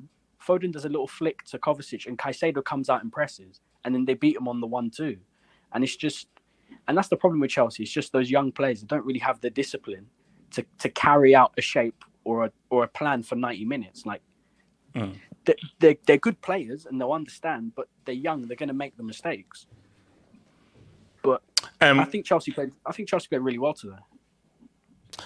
SK, talk to me, bro, and take it to basics. SK. I mean, no, definitely today. I wouldn't say even Chelsea surprised me. Chelsea is such an enigma as a squad. This is the same guys that literally lost 2-0 to Brentford at home, just in their last home game. Uh-huh. In terms of today's game, I'd say for Chelsea, the player that definitely impressed me the most relative to my expectations for him as a player was definitely Conor Gallagher. I didn't really he actually had was probably the third or fourth best player today for Chelsea on the pitch. Enzo and Caicedo, I thought, were disappointing, especially Enzo. AK alluded to earlier, after about 20 minutes, it really felt like he just disappeared from the game. And honestly, Chelsea were better off when he got subbed out, which is kind of crazy to say when you given his qualities. For Manchester City, I thought Doku, I think Pep should have started with Grealish in this game as opposed to Doku, even though Doku has been better in terms of output. I think Grealish would have been better for slowing down the pace of the game and offering better control, because you could notice that they needed that today. Doku just kept trying to go past Reece James, and that would just constantly break down their attack and get Chelsea the ball back. Also, I just want to say as well, shout out to Raheem Sterling. I didn't see that coming from him today either. Especially he did his thing about it. That dude was a monster. In terms of but at the same time, you saw the worst and best of Sterling, because that's a point that's Kenny made. He got better, but bro, in that first half, he made some dumb decisions, bro. As in, bro, you have to make the right decision, and he just made some really bad decisions on the counter, you know. So you saw the worst and the best of Sterling. No, I mean, that's fair. That's fair. And honestly, I'd say like going forward for like the next couple games for Chelsea, like I'm not too worried about the Newcastle and Brighton games, just because Chelsea like tend to do decently enough against teams on their level or better, quote unquote. Is those next 5 games after that when they're playing like I think it's like Sheffield, Everton, some other like lower league teams. That's when we're gonna see if this team is like legit or not, in my opinion. All right, let me go to the basic, then I'll come to you, Betsy and Rory Sangman. Sal Aaron says LL Drogba would have failed that eye test of yours. But see, here's the thing though. At the end of the day, Drogba for me is one of the best lone strikers I've ever seen. So we know what he developed in so being. The issue with Chelsea fans is there's some Chelsea fans who they will try and twist and find a positive when you don't need to find a positive, rather than just be real and be critical. And I think, and for me, it's fair enough. That's why we just have to agree to disagree. Nicolas Jackson is a quality player who I just don't think is up to Chelsea standard. 2 things can be right. Good player, talented player that isn't fit enough to be the main striker for Chelsea. So it's as simple as that. Father Alvaro, I need a ready-made striker. Could have had Morata. Bro, Morata is doing great this season. Quality. He was garbage for Chelsea and he failed at Chelsea. That's just a fact. So shout out to your boy, Father Alvaro. Betsy, talk to me, bro. What are you saying, bro? Yo, what's up, guys? Can you hear me? Yeah. Wow. I wasn't expecting that at all. So Chelsea really went toe-to-toe with City. Like, even Arsenal, like, when we beat them, like, it was a cagey match. It was, like, really, like, not exciting at all. And Chelsea, like, they really impressed me. I think, like, you guys went through your muddy period, but I think you can see a light at the end of the tunnel. It was, like, I was really impressed. I was really, really impressed. That penalty call for Haaland, I've been telling you guys, like, there's some decisions that, like, there's BS decisions everywhere in the league, but from the big clubs, there's some decisions that only City get their way, and City are the ones that never complain about decisions in this league. Like, it's crazy, and for example, it's something that I've been saying for a while. Like, they've got Rodri, great DM, they've got great players, but for example, Rodri gets away with a lot of things that other DMs don't get away with. Like, for example, Casemiro, if he did half of what Rodri does, yeah, he's getting sent off like every 2 matches. But yeah, overall, I was really impressed with Chelsea. I think if what's his name, Malo Gusto, if he scores that chance to take it to 4-3, I think Chelsea end up winning the game. But I don't know. He took it with his left. I think he should have taken it with his right, maybe. Yeah. But yeah. Overall, like, a great game. Rory Sang, what are you saying, bro? Yeah. HH, should I be positive or negative today? No, be real and truthful. I don't care about what's negative. Be real and be truthful and be honest. Chelsea's downfall really hurts me, bro. I'm a Madrid fan, but I have immense respect for Chelsea as a team. They have 2 UCLs in the last 12 years. That's the same number of UCLs as Barcelona and Bayern. You see, but to see Chelsea, in 12th place, and to see Chelsea fans taking for 1 point after playing best control football against Man City, bro, it's really heartening, bro. It's really heartening. I don't know. No, but thoughts about the game. But look, first, we are where we are right now, and the narrative before the game was these are the defending treble winners, the defending UCL winners, a team who won 3 in a row, and this is a Chelsea team who they the club was ripped away from their owner, has a whole massive transition, crazy stuff. So when you put things into context and look at the result and how the game went, this was not what people expected. Chelsea should have won that game.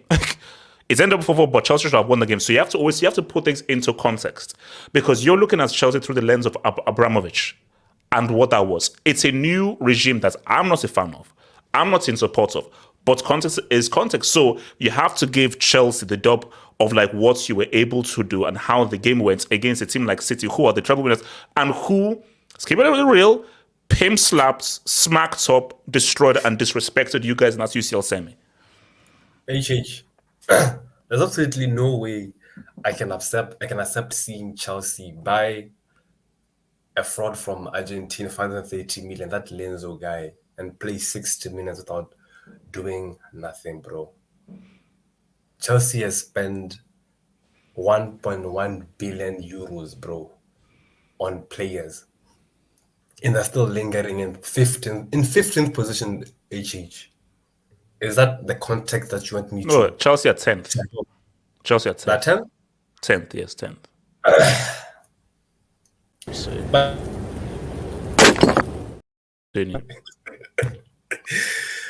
it's painful, bro. It's as much as I hate Chelsea to the core, bro. I hate Chelsea more than I hate Barcelona, because Chelsea are the only team to flip. Wait, hold on. How can you hate Chelsea more than Barcelona, your fierce rivals? So so you hate Chelsea more than a team who spends most of the time punking you during the peak Messi years. How does that work? Listen, let me see something about Barcelona. Barcelona. Okay. Look. Okay. Let me come to him, man. Let me come to him. No. Look, you're going off the rails. Hitsman, talk to me. Hitsman, talk to me. Your thoughts on the game. Hitsman. Bro, what's up? It's been a while, man. Yeah. Thoughts of the game, man. Thoughts of the game. No, what I got to say is that Chelsea has all of the elements to basically make them a good team. Now, with that being said, I think one of the big points that people were putting out there was that this wasn't a good high quality game because Chelsea wasn't playing well. I'm not because Chelsea wasn't playing well, because Man City wasn't playing well. But that was because Chelsea wasn't allowing Man City to play well. I mean, honestly, if you have two teams playing really well, what do you expect the results going to be? Is it going to be one side dominates the other team, or is it going to be a draw, a goalless draw? Because I mean, the games are elements of attack and defense. I mean, if a team attacks well, a team defends well. But then again, if you're trying to put out chances there, like you're really going to end up with a game where both sides cancel out each other. So, and is that going to make an exciting game? Yeah, the teams may do the right things. They may properly mark their players, press, counter press, do overlapping runs, make all the proper. But overall thoughts on Chelsea's performance. Your thoughts on how Chelsea performed in this game? I thought they performed really well. I mean, they pressed. I think you mentioned it that pretty much that Poch has Pep's number. I mean, essentially, like when you looked at all the attacks. I mean, there were numerous 4-on-2s, 3-on-2s. Yeah. Numerous counterattacks. This should have been like 6. I mean, as it's always said, this could have been like 6 or 7 scored by Chelsea. I mean, I'd imagine that the XG nerds would basically say that the XG was probably above 4 for Chelsea. Does anybody here know the XG? No, I don't care about the XG. No, it was. I don't care about the XG. I don't care about the XG. I think it was 296 Chelsea. Kenny, I don't give a damn. I don't care about the XG. I don't care. But even based off of the traditionals who talk about the eye test, I mean, you looked at it like there were numerous chances for Chelsea to score. I'll just say this: I don't rate Jackson. I don't rate any of the attacking players in Chelsea, and with that, I don't know how they're going to progress in this season with that attack they currently have. They need to go in January. They need to get a striker. All right, wait. playing Let me, impossible. so wait, hold on. Let me come to Abdallah real quick. So, Abdallah, if you're City, Yeah. do you look at this and be like, "Whew, we've got a lot of stuff to address," or do you say matchups? Because my thing is that you can view this in one of two ways. One thing is, oh wow, we need to really work on being able to, in a situation like this, when a team sets up like this, be able to be smarter on the ball and be able to find ways out of this position and be a lot more creative if a team sets up like Chelsea. So we just need to just improve our passing game. Or in the case of where this matchup against this particular team, it is what it is. So come next now, we now play them. We now know how to address. So we have the tape. This is just a matchup issue rather than much more of a larger issue. So is this a larger issue of like City need to improve, or this is just much more of an isolated issue of no, this is just about this team and these players? I think it's a bit of both. I generally do believe it's a bit of both, because there has to be a plan B. Like the problem going forward is that Rodri's going to keep on picking up cards, and we need to find out a way of how to manage keep his head cool, and we need to manage him better. I need to find a way of actually taking, like, winning games better, because I don't understand. Like, on paper we should have won, but not games aren't won on paper, as everyone knows. Yes. Just Pep needs to get back to the drawing board and needs to find out a solution genuinely, because They need to focus on. They need to focus on an alternate plan on playing more direct in some cases. Because I mean, totally agree. But the problem is Pep can do all he can. If the players aren't taking their chances and the defense isn't being solid, because at the end of the day, Pep puts out the tactics. He can do all he can. It's the players that have to deliver. But let's be fair here. Hence why you see, I feel that you always said the manager does a job when like your critical clear-cut chances. How many clear-cut chances did City have really? Not that many. Like the only really clear-cut where you should have scored was Haaland in the first half, where it was the like 1v1. That was it. City did not really create many clear cuts. No, you should risk this is an amazing chance. You should put away. So that's why I say to myself that I feel that Liverpool, as I said, is going to be a different game. So you say, oh my gosh, we're going to lose 5-0. Abdallah, what are you talking about? That's the thing. Okay. Abdallah, it doesn't matter. No, it doesn't matter. It's at the Etihad. It's Liverpool, which is and it's a Liverpool team that's going to set up very differently from this Chelsea team. It's a different. It's a different game. Have you seen the way we play without Rodri? Rodri is. Oh no, Rodri is okay. Wait, is Rodri definitely missing for the Liverpool game? Is that a definite? 100%. He picked up another yellow. You know the rules better than me. I think he's picked about 4 or 5 yellows now. It's 5 yellows to miss a game. 5 yellows. Yeah, I think he's going to play against Liverpool. I think he will play against Liverpool. Patrick is in the background, by the way. Yeah. So I was. Yeah, but this is the thing. Yeah, no, I think he misses that game. I'm not confident. We're holding 3-0. We're holding 3 at least. We're holding 3 at least. I'm not confident at all next game. Okay, Patrick, first of all, you talked a lot. You talked a lot before the game. First of all, you talked a lot before the first half. And Patrick, at halftime, you said, oh no, that's just, we saw slow scum. Patrick, first of all, apologize to Chelsea and admit that you got lucky with the 4-4. You got lucky. Just admit you got lucky. In Africa, we say even a hyena. even a hyena will stand on the mountain where the lion stands. So, look, at the end of the day, I am not happy. I am not happy, HH. I can't believe a team that's 10th. These guys did not have a sponsor until mid-season. Even that sponsor on their shirt, it looks like it's fake. It looks like some kid just stuck something on their shirt. This is embarrassing at the end of the day. I'm taking this as an L.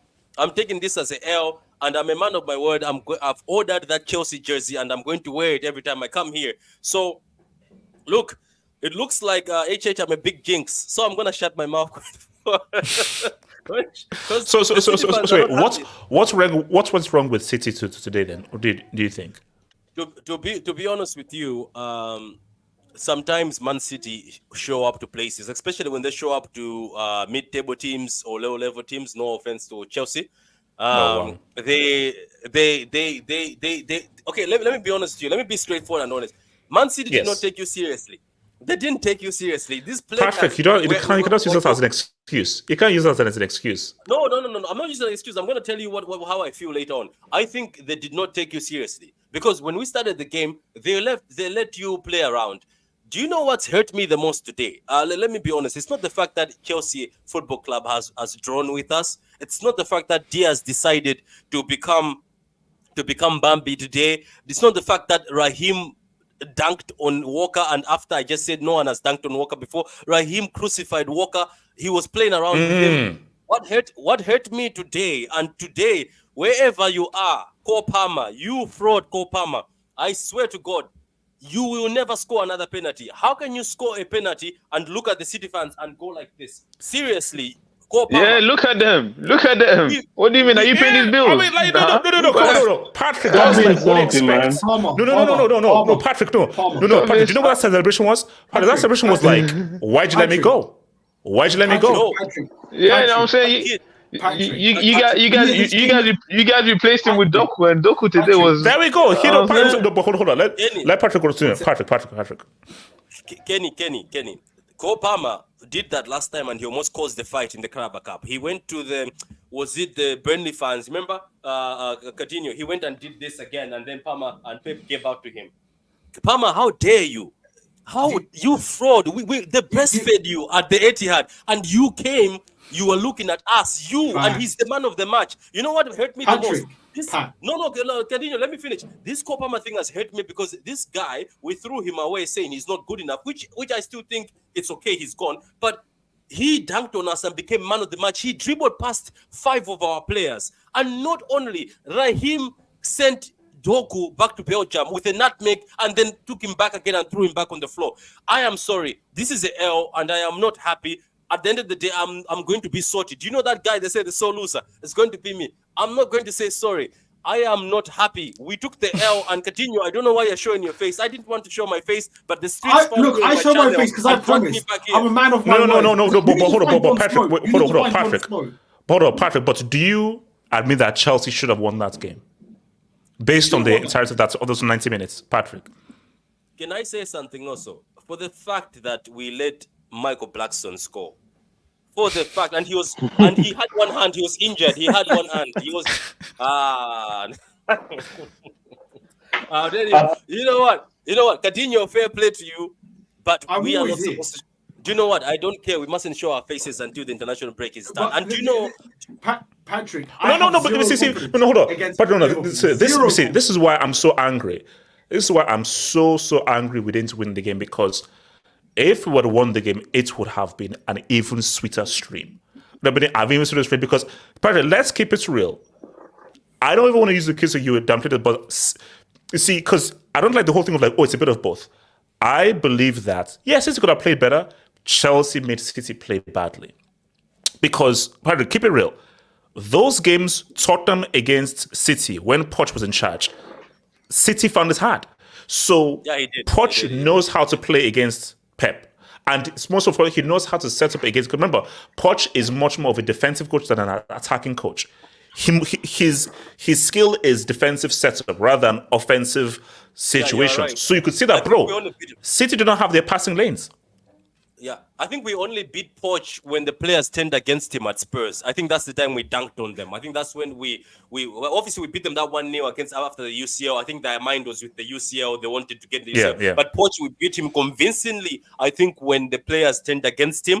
But he used to dunk on us. He used to lock up against us. But let's be honest, this is embarrassing for Man City. And you know what?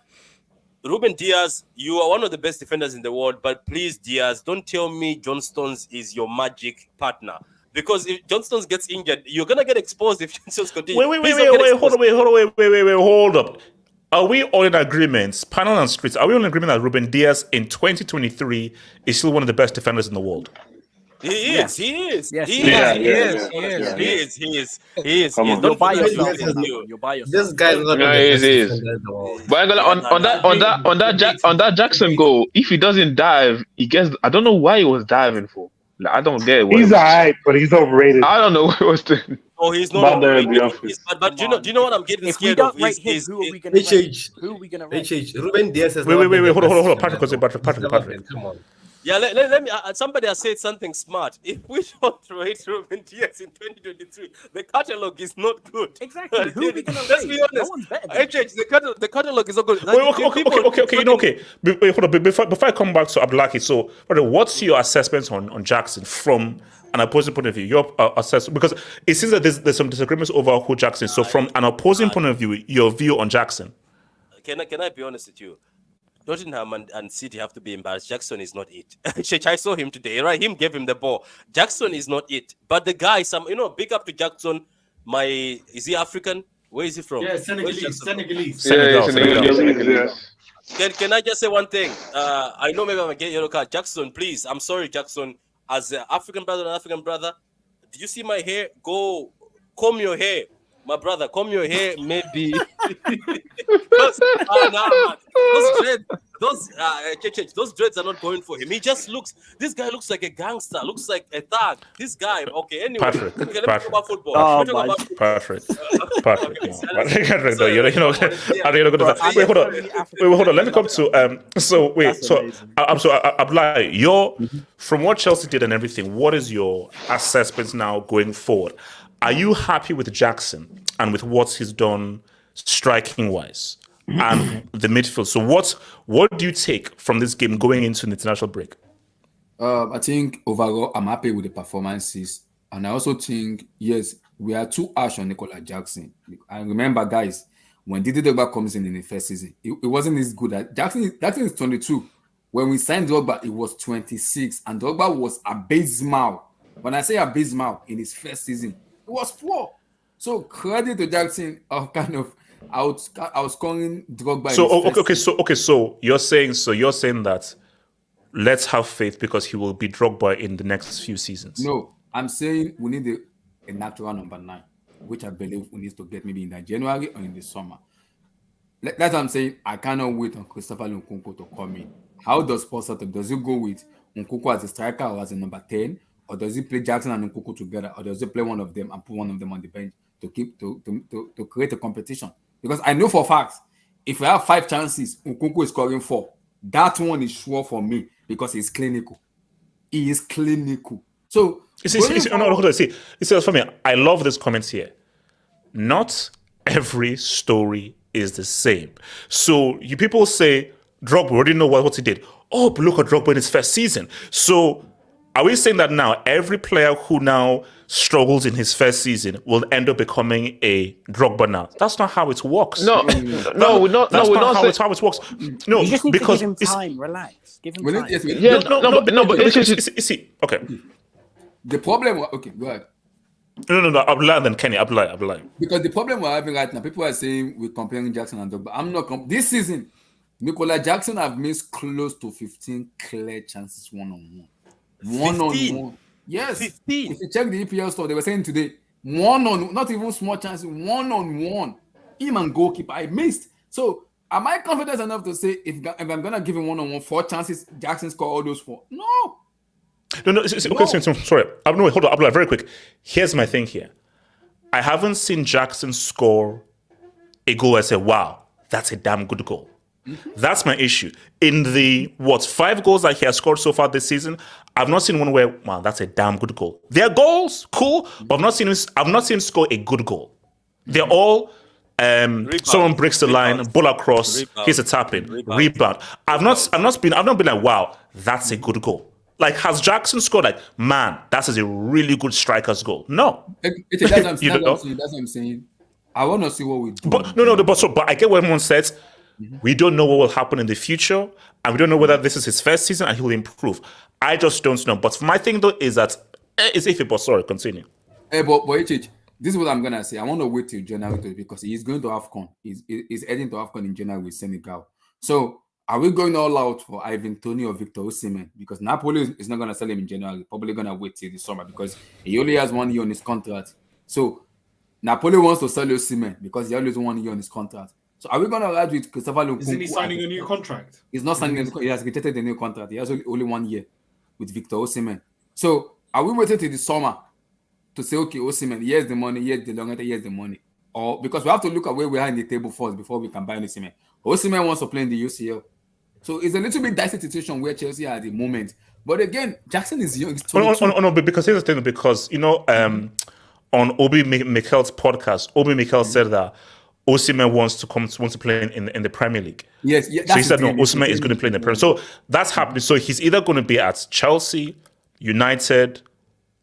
I don't see United because they have less much age, so they're okay with him. Oh, are they? Maybe shout out to the boost. So basically, so Chelsea's like, because City already have Haaland and Alvarez. I don't see him going to Liverpool because Liverpool already have Nunes. So really, it's only Chelsea. Or Arsenal. Arsenal ain't got that money. Please don't go to Arsenal. We just spent money on Declan Rice. They're struggling with FFPs. I don't think they're gonna pay that amount of money for Victor. But overall for me, going into the international break, come back playing Newcastle, Brighton, and United, I am confident going forward in this big time because we're gonna turn up. But again, what even make me happy more is Nkunku gonna be back in those 3 matches. I don't know which one's gonna play about. He's gonna be back either Brighton or United, or he's gonna be in the bench on the bench. Wait. So hold on. Was someone comparing Jackson with Van Nistelrooy? No one said no. I don't know who are making this. I was just reading the comments. Someone said, "Oh, respects Rude." I was like, "Oh," because I was no one brought up his name. No one brought up his name. Overall, that's a serious offense. Because I want to ask Patrick and them continue this. Overall, from HH, this City team I'm watching, I think if they play Liverpool, they will beat Liverpool because Liverpool is not going to set up defensively for me. And if they play team that open up for them, I think they will beat them. But the problem, which I believe, wait, continue. The problem I believe Pep is having, and I think this City team is having, is when you look at the way we play, Poch is more of a defensive team than even an attacking team. So he would rather go defensively a little bit and hit him on the counter. That's why I say it's about matchups.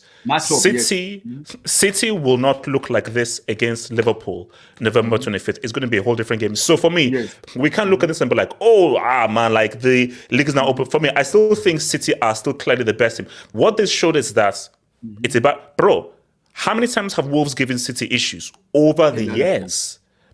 Over the years, sometimes you just have a bad matchup. For me, this is just a bad matchup for Man City. But this doesn't indicate that the City have issues. So Abdallah saying that like, oh my gosh, we're going to lose 5-0. No, it's just a bad matchup. So what this now shows is that Poch just knows how to set up against a team like City. So City, like, I saw nothing there that says, City have gotten worse. They have something to worry about. But it's a bad matchup. And Chelsea should have exploited it being a bad matchup. I also think Poch has Pep Guardiola's numbers. He has his numbers. Yes. Look at his record. He has his numbers. I don't think it's just a bunch of matchups though. Yeah. That's the thing. I don't think it's just limited to matchups, because I mean there are glaring weaknesses in City's form of attack, midfield, and defense. Mm-hmm. I mean one thing that we've observed over this season so far, without Rodri, I mean they have it really weakens their control of the midfield.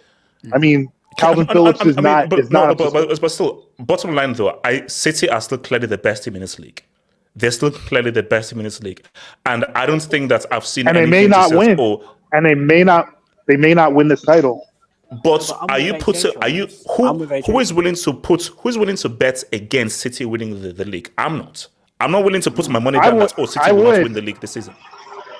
I would. No, you wouldn't. Okay, hold on. Let me come to Kenny. Can I continue my talk on Chelsea? Can I continue my talk on Chelsea? I was still speaking on Chelsea. Rory Sang, you were blabbering some stuff. I'll come ask you, okay, Kenny. Thoughts on Chelsea. Thoughts on Chelsea. There's Kenny. Well, yeah, for me, it's the guys that compare Jackson to Drogba. It's just like, come on, it's just the guys that hype. Like every club does that. When you have a new signing and he performs well, people are acting as if he's going to be the next victim. Well, for me, as I said, the guy played most of his time as a winger, and the last 6 months at Villarreal, that's when he actually started playing striker because Moreno got injured. That is a brick. I'm sorry. And no, but the thing is that how do you call it?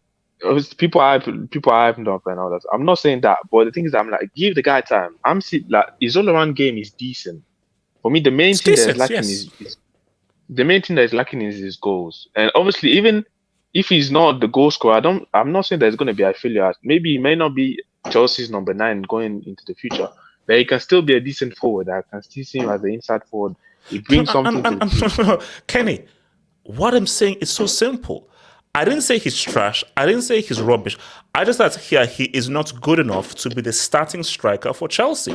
How is that disrespectful? Because my thing is that it's called standards. Like, bro, if Nicolas Jackson was a starting striker for Tottenham, Villa, Brighton, 100%, that's fine.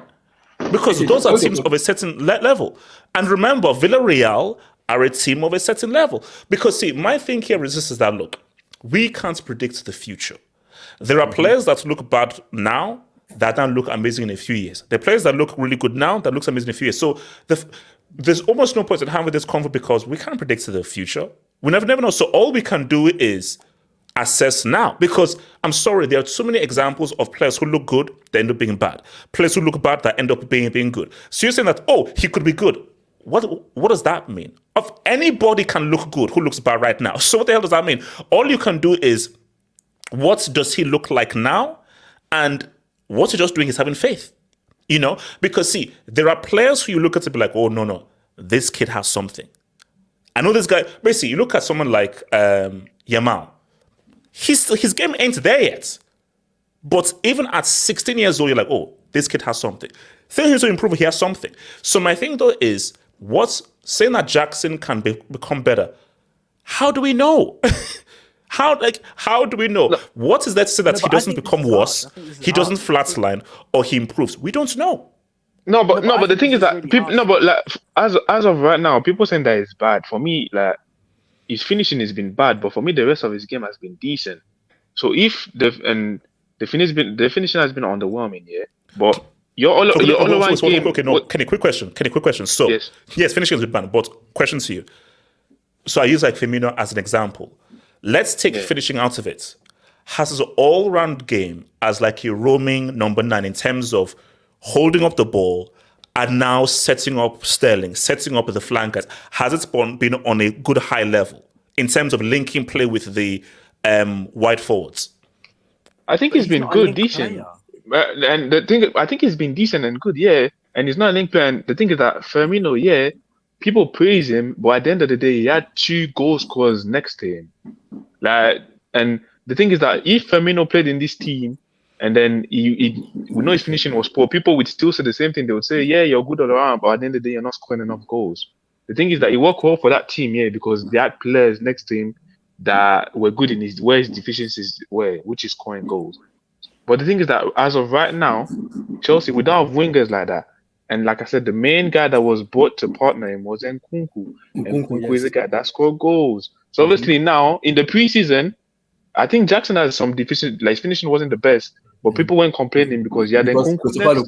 Yeah, and Nkunku allowed him to go anywhere across the front. Yeah, and then Nkunku allowed him to roam around because like, Jackson is like a number.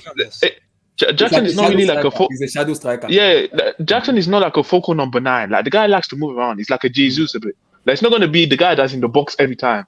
The guy likes to come out. You know what? This is what I'll give Jackson. For a lot of that preseason where he looked good, he had Nkunku. Yes. And I think he relied upon the relationship that he had with Nkunku. So I'll give him that. So my thing, what I'll give him is, okay, when Nkunku hopefully comes, because Nkunku said that he's ready to come back after the international break. So if he comes back and we see a much better Jackson, okay, fine, because that stuff is trained in football where if a certain player plays next to you and you take that player, that can affect your game because your game is affected by the guys who are in close proximity to you. Wait, hold on. Let me come to Rory Sang and then to AK. I'll come to you, AK. So Rory Sang, your thoughts on the game, Chelsea and City. Okay, let me be quick. HH, these days you are turning into a Nigerian Piers Morgan and your narratives.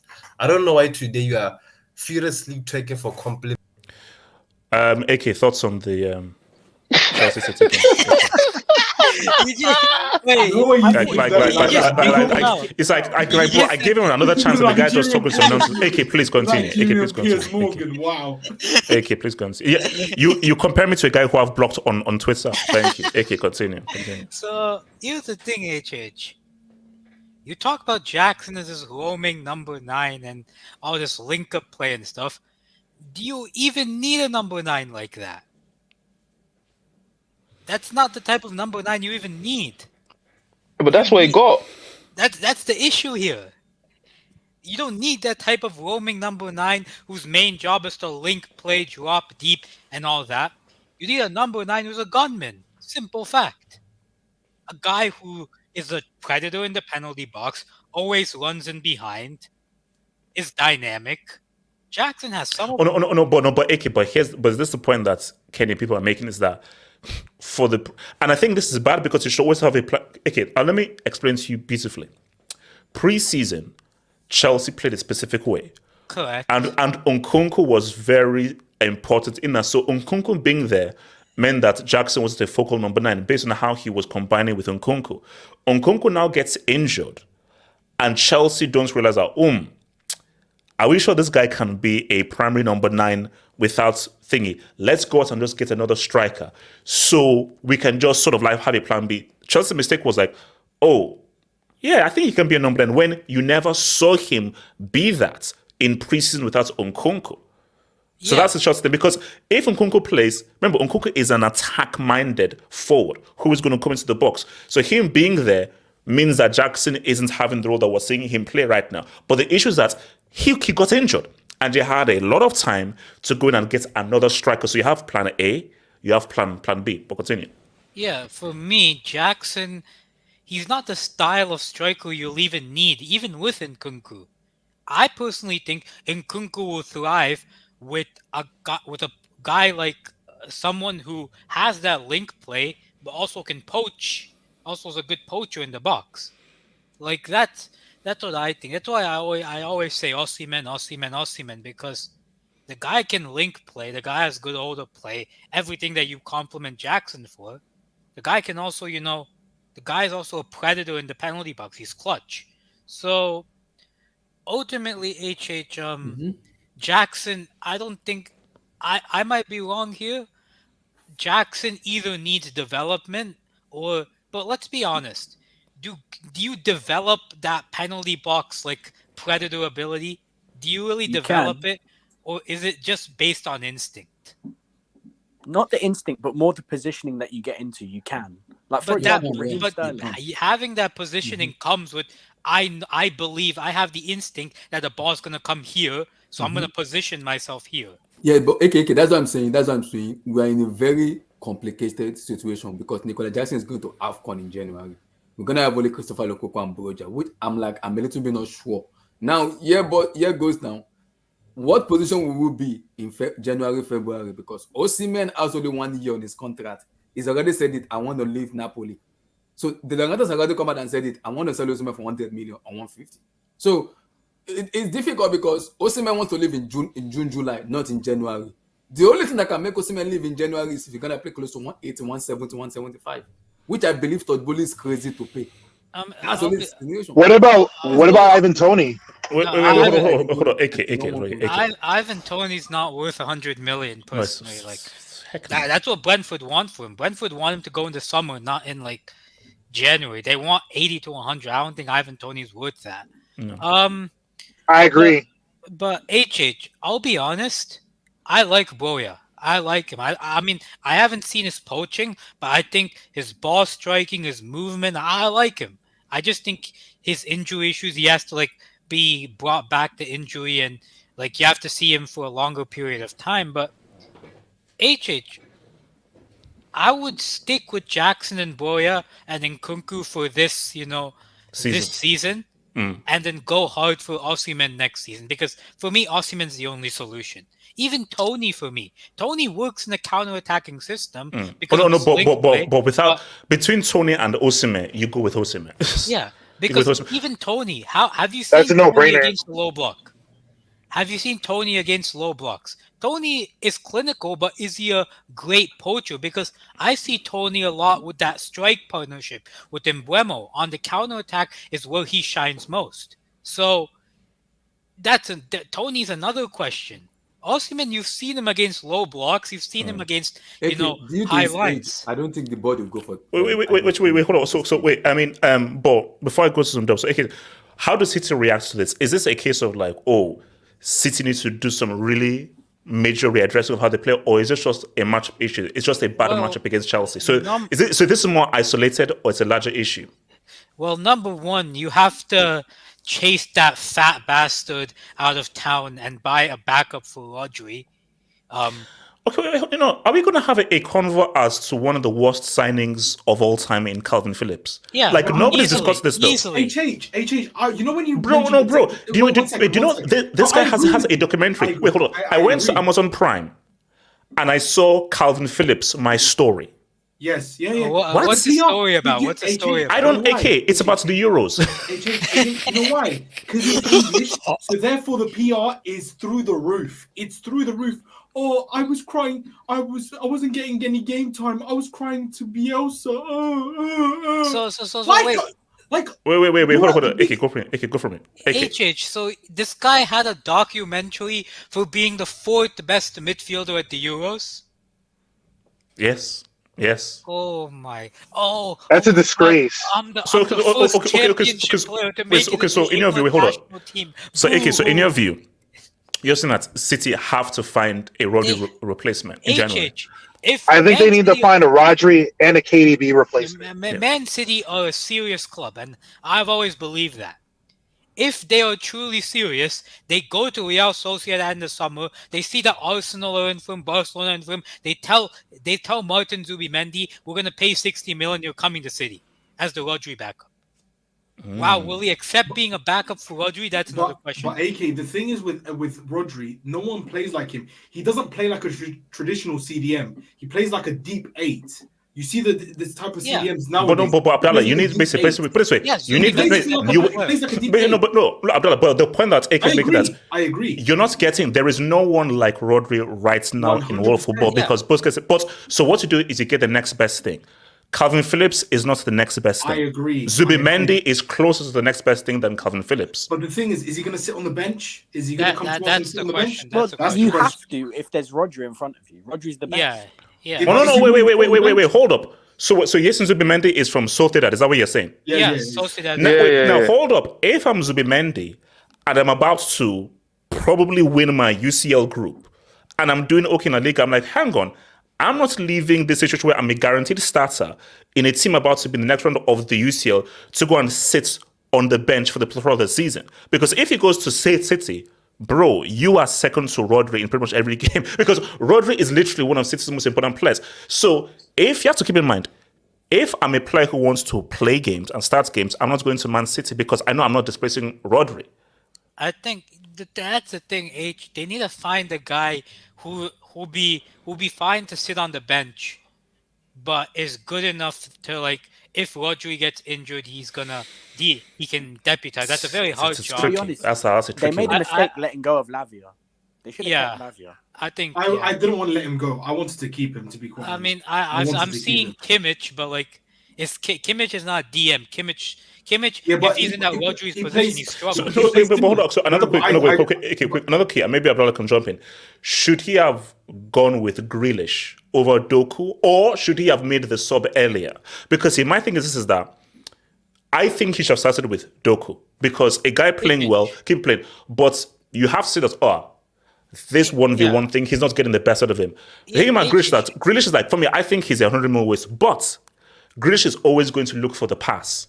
So rather than taking his man on, he's always going to look up and look for the pass across or look for the crossfield pass just to keep the ball rolling. So saying that Doku can get the better of Reece James, don't do an ISO, just keep the ball rolling. Yeah, one thing, there's a big misconception about Jeremy Doku. And like I've watched him at Rennes, I watch him at City right now. People think because he's this 1v1 guy, he's very good in transition games. He's not.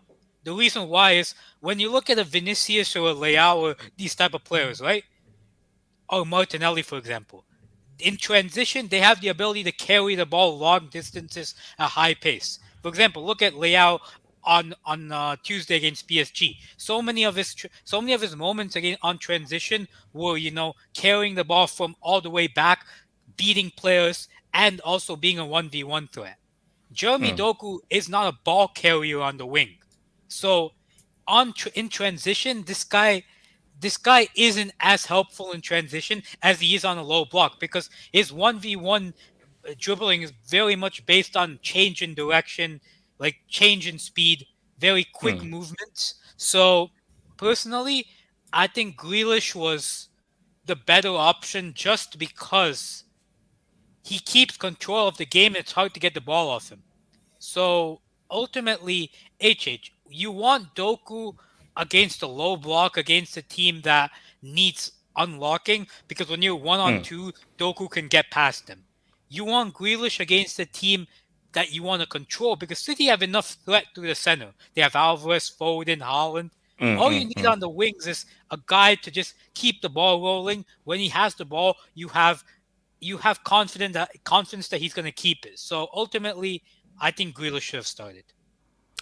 Hold on. Before I come to work with Michael and to Norman, let me just hit some quick Dubinski's, man. So Aaron's, judge other strikers the same as you do Jackson. What does that mean? Like, my thing is, what does that mean? Because are we now going back to the whole Jackson and Haaland thing? My situation is, and here's my thing, we may just have to agree to disagree. Jackson is a good player. He's a young player who I think is good, is talented, and can develop into something really good. From what I have seen, I just don't feel he should be a starter for Chelsea. I feel he's a great secondary option. He's not a primary option. And I feel that Chelsea shouldn't have a development player as your main striker. Like, how is that crazy or mad? He is a guy who clearly is raw and needs developing. Because when you look at Haaland, you look at Darwin Núñez, you look at Jesus, these are guys who, of different levels, but are primary strikers. Of different quality levels, but are primary strikers. Jackson is clearly not yet ready to be a primary striker for like a big time club, but he's a secondary striker who needs developing. I just don't agree with a guy who is good, talented, but needs developing, being your main primary striker. It's as simple as that. Shout out to Lacobam. James, when he gets empties in his pockets, he sees keys to his G-Wagon, keys to the mansion, some loose change, and some local hobo dog. Look, Reece James was outstanding, bro. He was outstanding, and he locked up Doku. Like, not once did Doku get the best of Reece James. And that's why I say so much about Reece James. Because you have guys like Trent, amazing going forward and an amazing crosser. Defensively, you have guys like Aspilicueta, quality, amazing defender. Going forward, you have that rarity, and this is why I say like guys like Ashley Cole and Philip Lam are like so amazing. Because you have guys like Reece James, where, bro, both ways, the guy's money. Both ways, the guy is money. You can't get past dude. You cannot get past dude. He's on a whole other level. He's on a whole other level. So I think Rege was amazing. Rege was amazing. Tower Aarons, George. Oh yeah. Already put this one down. Father Alvaro, Chelsea should get Kylie so she can avoid Europa. Oh, great to Mbappe. Respect Mbappe, please. Respect Mbappe. So, Mikey, what is your assessment on Jackson, though? Your assessment on Jackson, and how should City react from this L? No, sorry, from this draw. Well, it feels like an L for Man City. It feels like an L. It feels like an L. Yeah, because they were leading 3-2 and 4-3. I mean, with Jackson, like, if you watched him at Villarreal, he was playing mostly on the left wing. So if you're telling me that he's going to be a striker for Chelsea to get 15 to 20 goals immediately, I don't see it. That's why either you're going to have to develop him into a striker, or then he's just going to have to be a bench option until you get another striker. That's what I see with Jackson. Good overall play. You see some nice link up, but he's not going to be that guy. He's not going to be a drug buff for you where when the going gets tough and you need him in clutch moments, he is there. Okay, he got a clutch moment today, equalizing the game 3-3. I just don't see it for Jackson. I'm sorry. But he's still young. He still has time to develop. But, this is not West Ham. This is not Nottingham Forest where you can do it, or Brentford like for Ivan Toney. This is Chelsea at the end of the day. I mean, you guys have destroyed a lot of strikers, so I mean, he would fit the mold of that. Another striker destroyed by Chelsea, but I think you have to be patient for him. For City, it's just an off day. I mean, Ruben Diaz was terrible today. I couldn't believe how bad he was. He looked like. Wait. Do you people said that I was right? Do you say Ruben Diaz is, despite the mistake, is still the best or one of the best centre backs in the world? Oh yeah. He's still one of the best center backs in the world. I'm not dictating on one game. If anybody does that, then yeah, they're just reactionary merchants like HH when he said Haaland. Oh my god, wow. three games he didn't score, and now I hear nothing about Haaland. I hear nothing, HH. Remember when we had that heated discussion? You told me, Mike, he's not. Look, I love the Earl, man. I love the Earl, man. He's my guy. HH, if you guys had Earl in your team today, you would have won 5-2. Yes. Mike, if we have Victor Osimhen here, it's game over. It will be 7-1. Yeah, it would have been game over if you had Victor Osimhen. 7-2. Maybe Victor. Tottenham Hotspur match, it would have been 9-1 with Osimhen. It's game over. Yeah, with Osimhen, man. Because now he's injured, and obviously he's going to be out as well in January because of the. No, he's back for AFCON. No, he's back. He better be back for January, bro. What the hell? No, he's back. Bro, I mean, HH, you guys take got a million a damn jabber or a You damn got injection, a million please. strikers, HH. Calm down. Strikers. No, Your favorites for the I want AFCON, Osimhen you'll win starting. the AFCON. No, don't give me that crap. Osimhen, you put a damn injection, and I want you in bloody Ivory Coast. I want you in bloody Cote d'Ivoire in January. What the hell? Yeah, Take you're a gonna jab, win man. the We got backups. We got Boniface. No, I don't want to be backup. I want Osimhen there. Please don't give me like, we have this. No, Osimhen, you are our top. You're one of the best players in the world. You are starting in January. Hold up, Mike. Back to you, Mike.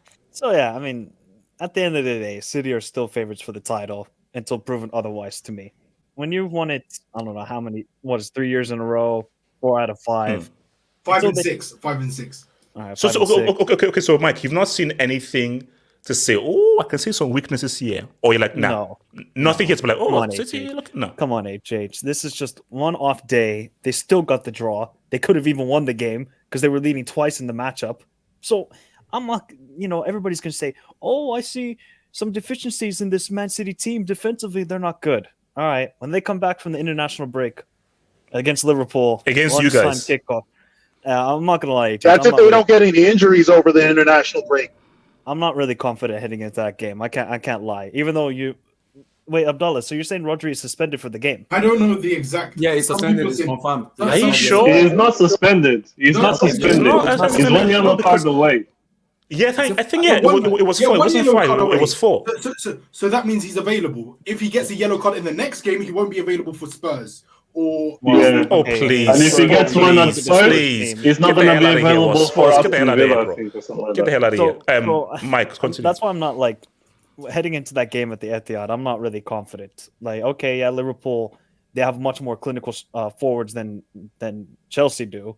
If Nunes can be clinical on that day, then Liverpool have a chance. But I just see the midfield battle between Liverpool and Man City. I'm like, Man City are going to cook us. Don't worry. Yeah, we have good technical ballers in there, but we just defensively give up so many chances. So I actually wouldn't be shocked if it's like a 3-2, 4-3 game for either team. It's just going to be high scoring. And for Man City, they have so many good players. Like Doku was absolutely pocketed today. I mean, pocketed. I mean, Region. It wasn't that he just pocketed Doku, but there was Bernardo Silva out wide there as well. He was doing a 2-on-1 man job, and Reece James was handling it easily. So that's the thing. If Reece James can just be healthy, not do all of this weightlifting in the gym, trying to get like a linebacker in the NFL, and just stay lean. I mean, the guy is quality. He's quality, man. He's such a good right back, and we see it all the time, but he cannot stay healthy to save his life. So I think... But I'll say this again. But real quick, where are you with Grealish and Doku?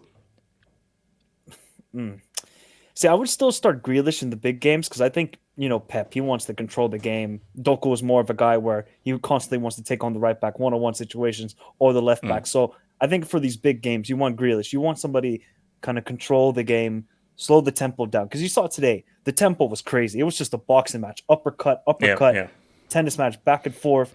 I don't think Pep really wanted it to be that way. He wanted to be a bit more controlling. That's why when he brought on Grealish and Kovacic, then Man City started to dictate play a lot more. Then Chelsea were sitting back a lot more.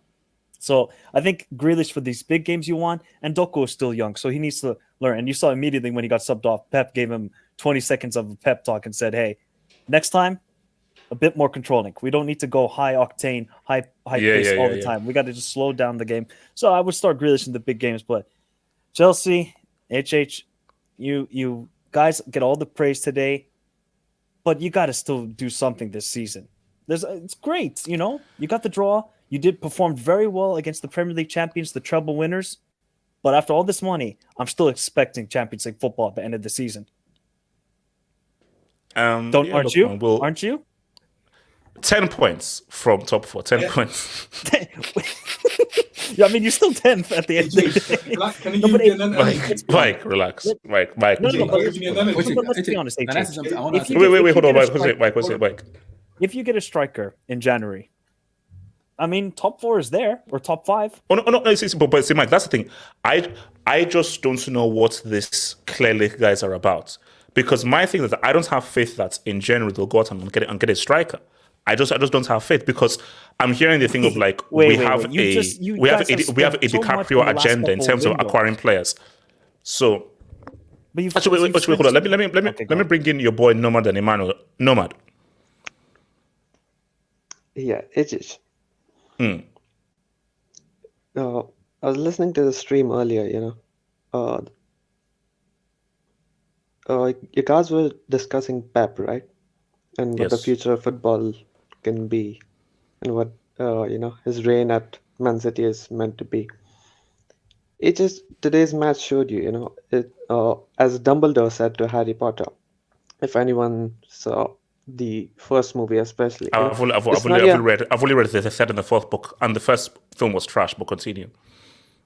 Yeah, but as he says to Harry, it's not your abilities that define you. No, it are your choices. It's your choices. What choices you make. And so, what makes you think that a team better than Chelsea, can't get away with a draw at the Etihad in the round of 16 of the UCL? It doesn't have to be a world-class team. It just has to be better than Chelsea, and they can get away with a draw in the round of 16. So this shows you that, Man City are not all that infallible. No, everything. But this is a matchup thing, though, because this just shows that in this Chelsea game are not against a great Poch team. And so forth. Chelsea are not a great team, HH. It's not about a great team; it's about a matchup. Sometimes Can you just Bayern or Madrid do what Chelsea did? Yeah, that's Bayern and also Nomad, are Wolves a great team? City have had issues with Wolves all seasons. You just have that bogey team. Every amazing team always has that bogey team, and that bogey team not necessarily an amazing team in a vacuum. It's just somehow just ends up being a bad matchup. Wolves always give City issues. So exactly, AJ. So if you see the number of teams, and the kind of teams that could finish second in their groups, a lot of them could be bad matchups for Man City. At their home, I don't know many of them that are like Wolves or like Chelsea, honestly speaking, in terms of how they set up and their personnel. Yeah, but maybe they can, pose some different issues. You can never know. You can never tell, what kind of personnel would be playing for them. But I'll tell you this right now, Nomad, and you may not like me hearing this and something. Real Madrid is a great matchup for City. That's a bad matchup for Real. It's a great matchup for City. Based on how Real play and their setup, it plays full into City's hands. The way Chelsea play, how they set up and everything, you could see it's caused City issues. City just couldn't get into their game. Inter Milan and how they operate, that causes City issues. So it's all about which players do you have and how does your manager set up using those kinds of players and their characteristics. Exactly. Like if Chelsea had a clinical striker, they win the game. So, but this is not going to be the same against Liverpool. Yeah, but you're exactly right. It's about matchups, right? So that goes into the face of the people who are saying that Pep's method will be the default method, and all teams are going to copy it, and that will be the way going forward. That was my point. Every team will come up with their own solutions regarding their own players, regarding their own culture, regarding their own short-term, medium-term, long-term goals, the commercial goals, the sporting goals, and that's what we get to see on the field. What we get to see on the field is the final product. A lot of things, go behind it. Because every single strategy, every single tactical strategy has positives and negatives. There is no strategy ever in football that there's no way to exploit it. There is a way to exploit it. Do you have the players to, and do you have the setup to? Because bro, the thing with Pep, it's easy. Cut off the passing lanes, force them to play long balls, and be good in transition, because they have to give you space in order to play their game. So because they give you space, you have space to exploit. So if you're able to cut off their passing lanes, force them into not having triangles and force them to play the long ball, and when you now receive the ball, it's one touch, quick, and you hit the space. That has been how you beat Pep from day one. Because Pep's whole tactic is that I'm going to make sure that I don't allow you to do that by pressing you up high, and I'm going to make sure that I keep possession and I keep holding onto the ball, and I find that passing lane by frustrating you. So it's a battle. And they don't have a proper proper defensive number 6. And they don't have, just like Busquets, and he tried the same at Bayern Munich, but he failed. He doesn't like defensive number 6s. That's the issue. And so that's where, the weakness comes from that you were talking about. But enough about that. I'm sorry, I know we're friends. I've been with the channel for 8 years, almost since the 3-peat days. I'm going to need Rejay. I'm going to need Rejay in the summer, Wait, what's wrong with Carvalho? Didn't Carvalho just drop a 2-piece? No, man, he's here for life. He's here for life. He's here for life. This is about the future, we're going to need him, If he balls in the summer, we're going to need him. With all due disrespect, I know we're friends, but with all due disrespect, we can't have... He's literally our best player. He's our captain, and he is our most talented and our best player. We are not losing Rejay. He signed a block contract, man. It's not going anywhere, man. Come on. Blood pact. Thank you. He has signed a blood pact. Like, if when you cut off your blood and then you tap your blood, he has signed a blood pact. How much is it? Nothing. Everyone has a price. How much? Everyone has a price. Okay, that's true. No, okay. We will pick up the phone if he starts with 8 trillion. Then we'll pick up the phone. Half a billion. I said 8 trillion. Wait, hold on. Let me bring in Emmanuel. Talk to me. Emmanuel, what are you saying? Emmanuel, are you there? 1, 2, Emmanuel. All right. I have a question for you. Yeah, go for it, bro. Go for it. Actually, do you think if Romeo Lavia is fit and is ready, who do you take out in the midfield? Gallagher, Enzo, or Caicedo? Based on performances, it's hard for me to say, and I feel crazy. It might have to be Enzo. I feel crazy saying this because for me, you have to ignore World Cup winner, best young player at the World Cup. Based on, for me, I feel football is a meritocracy. It's not named as a meritocracy. Based on, and I'm shocked because, bro, I said Conor Gallagher is a garbage player. But in terms of performances, it has to be Enzo, which is crazy. Like, I don't understand I don't get it. We all saw what he did with Benfica. We all saw what he did at the World Cup. We know how good this player is. We know how good he was for Argentina at the bloody World Cup. He's been having some weird ass game. I'm like, what the heck? Because this is my question now. I know Poch was, because people might talk about the draw today. The substitution Poch made today, draw host that game. We might have won that game. That substitution made by taking out Enzo and bringing on Mikhaila Modric and them. Who did he bring? Who was the next person? I've forgotten. Is it Broha? No.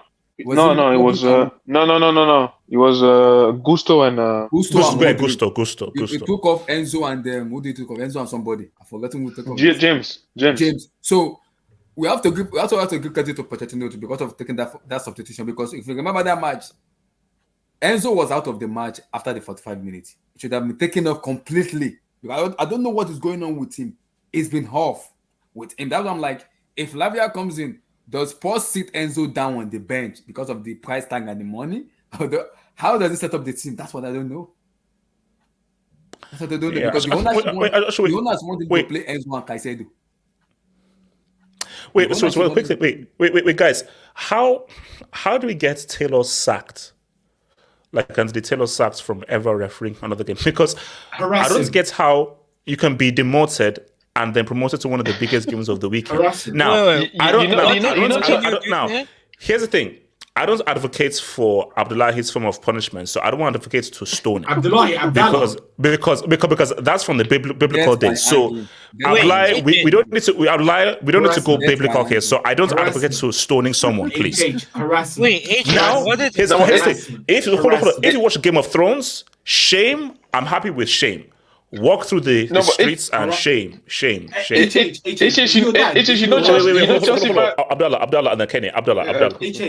Why do you care about his welfare? He deserves it. Either walk away from the sport or get your act together. Simple as. Like, suffer the consequences. Abdullah, we can't advocate for stoning a man until he can't move. That's crazy. I said harassment. And shouting. What form of harassment? Harassment. Whatever you think is reasonable in your books. I say shouting at the man and criticizing him and effing and blinding.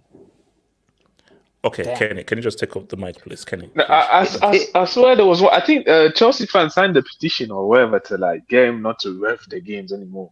One time, I think there was more than like 100,000 signatures or some crazy stuff like that.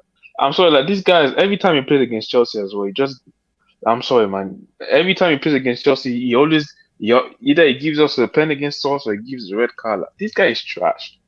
I come. Like right now, we're promoting failure. Yeah. Yes. You got demoted to the Champions League, to the Championship, and then the next week, I think he had the Champions League game, and you're refereeing like the biggest game of the weekend, basically. Like, what's this? There should be consequences. It's crazy how some of these refs they keep getting away with it. I'm like, you guys are paid professional as well. If you have a job and you're not performing, like you get demoted, you get sacked. Yes. Like, it's not normal. Like these refs, they just keep messing up, and then we give every time new chance. You always get keeping chances after chance after chance. Like you need to do something about it. Wait, let's be honest, HH. That the Premier League was great because of foreign managers, foreign players. The next thing is foreign referees. That's the thing. Like these English refs. No, honestly, these English refs are garbage. I mean, there's terrible referees in La Liga too. I mean, Bundesliga actually has it down pretty well with the referees and how they're able to communicate with the team and the players and the media and everything like it. In England, it's just like, oh, you made a mistake. It's okay, buddy. We'll get you a pint at the pub afterwards. There's no retribution. There's nothing. They just go along their day. Next weekend they get a game. Then the next weekend, oh, it's okay. Oh, you feel stressed out in the Premier League? Oh, go referee some Ipswich Town and Sunderland match, and then we'll bring you to the biggest game in the. We'll bring you back to come on mess up. Did you see? The streets are saying give him the Grosso treatment. Also, Michael is right because the English FA literally it established modern football. English FA is the oldest association, right? Yeah. And the English Bundesliga, as I like to call it, they say is the you've been hiding greatest, data. Yeah, the greatest domestic league in the world, right? The greatest product, the fanciest product. So why does it consistently have the worst refereeing in the world? No. Basically, you know what it is? It's like I want to answer for that. It's a cultural thing because, again, living in England, have bad referees? It comes That's from English a cultural culture? thing. No. Let me explain. It's like you have the money and you have the resources to have top tier training and be able to siphon out the messed up guys and the good guys. The issue with it though is there is a very body culture in England. England is not a culture of meritocracy. It's a culture of who you know and who are your friends. Bro, I forgot the name of the referee. He said that because he's a mate, I didn't want him to go to the VAR monitor. Yeah. How crazy is that? So because your guy is your mate, you didn't want him to go to the VAR monitor. Mike Dean. Yeah, Mike Dean. That's wild. So there is a body culture in England where it's much more about who you know rather than if you're good, you're good. If you're quality, you're quality.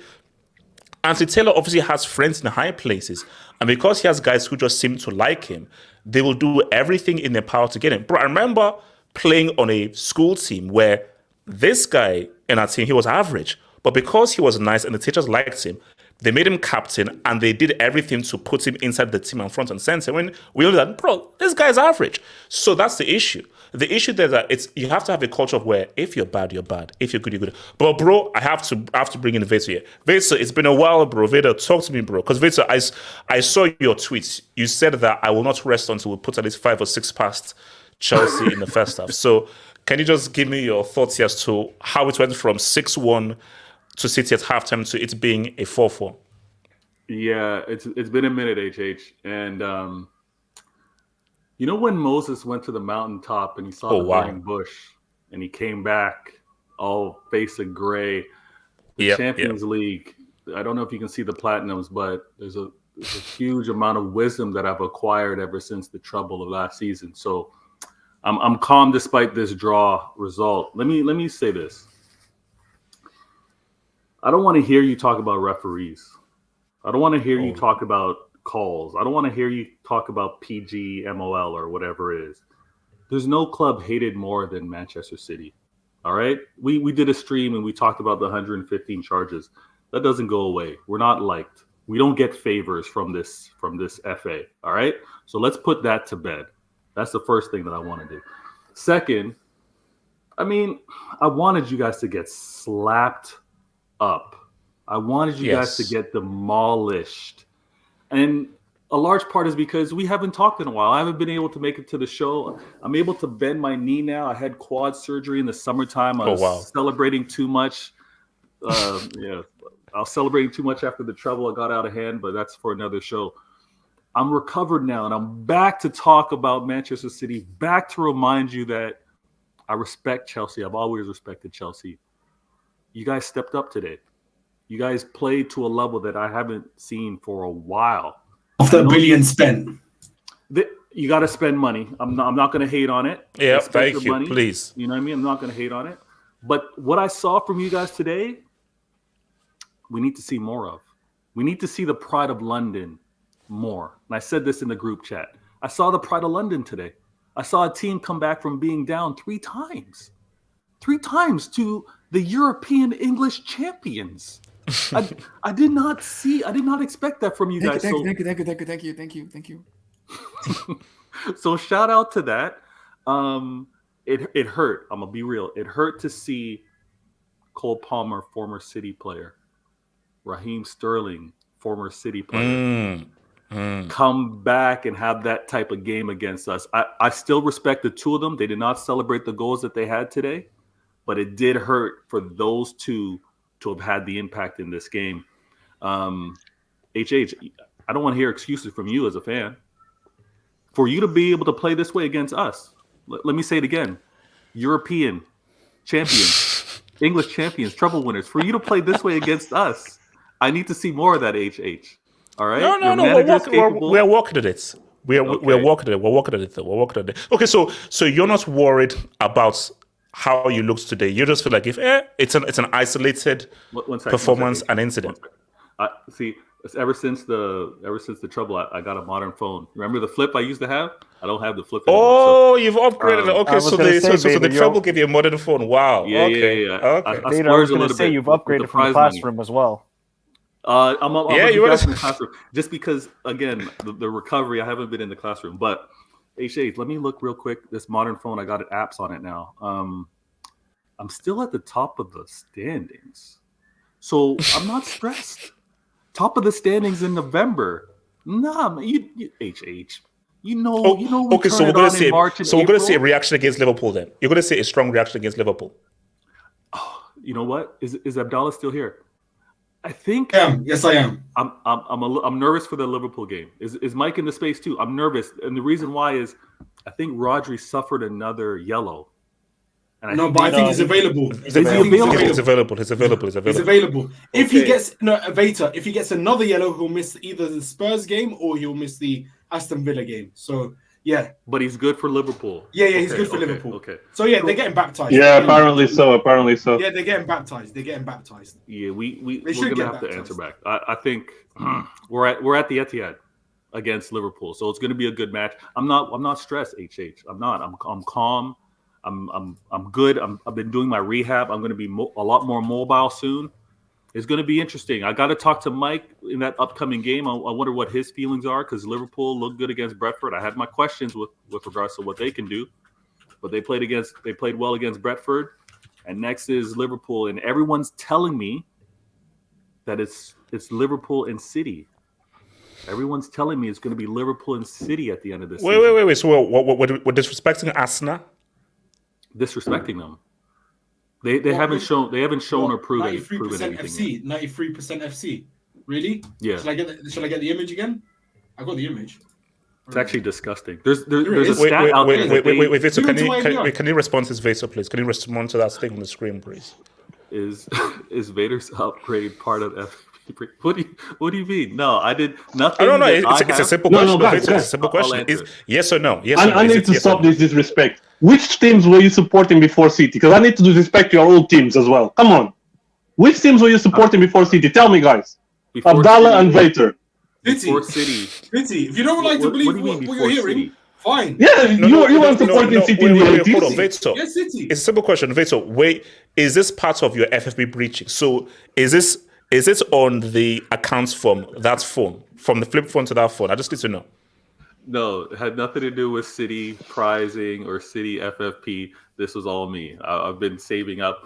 And that question with regards to which teams did I support prior to that, I will only answer that if you answer who you supported before you started supporting who you support. I support Arsenal. I support Arsenal since 2000. Who did you support Arsenal before Arsenal?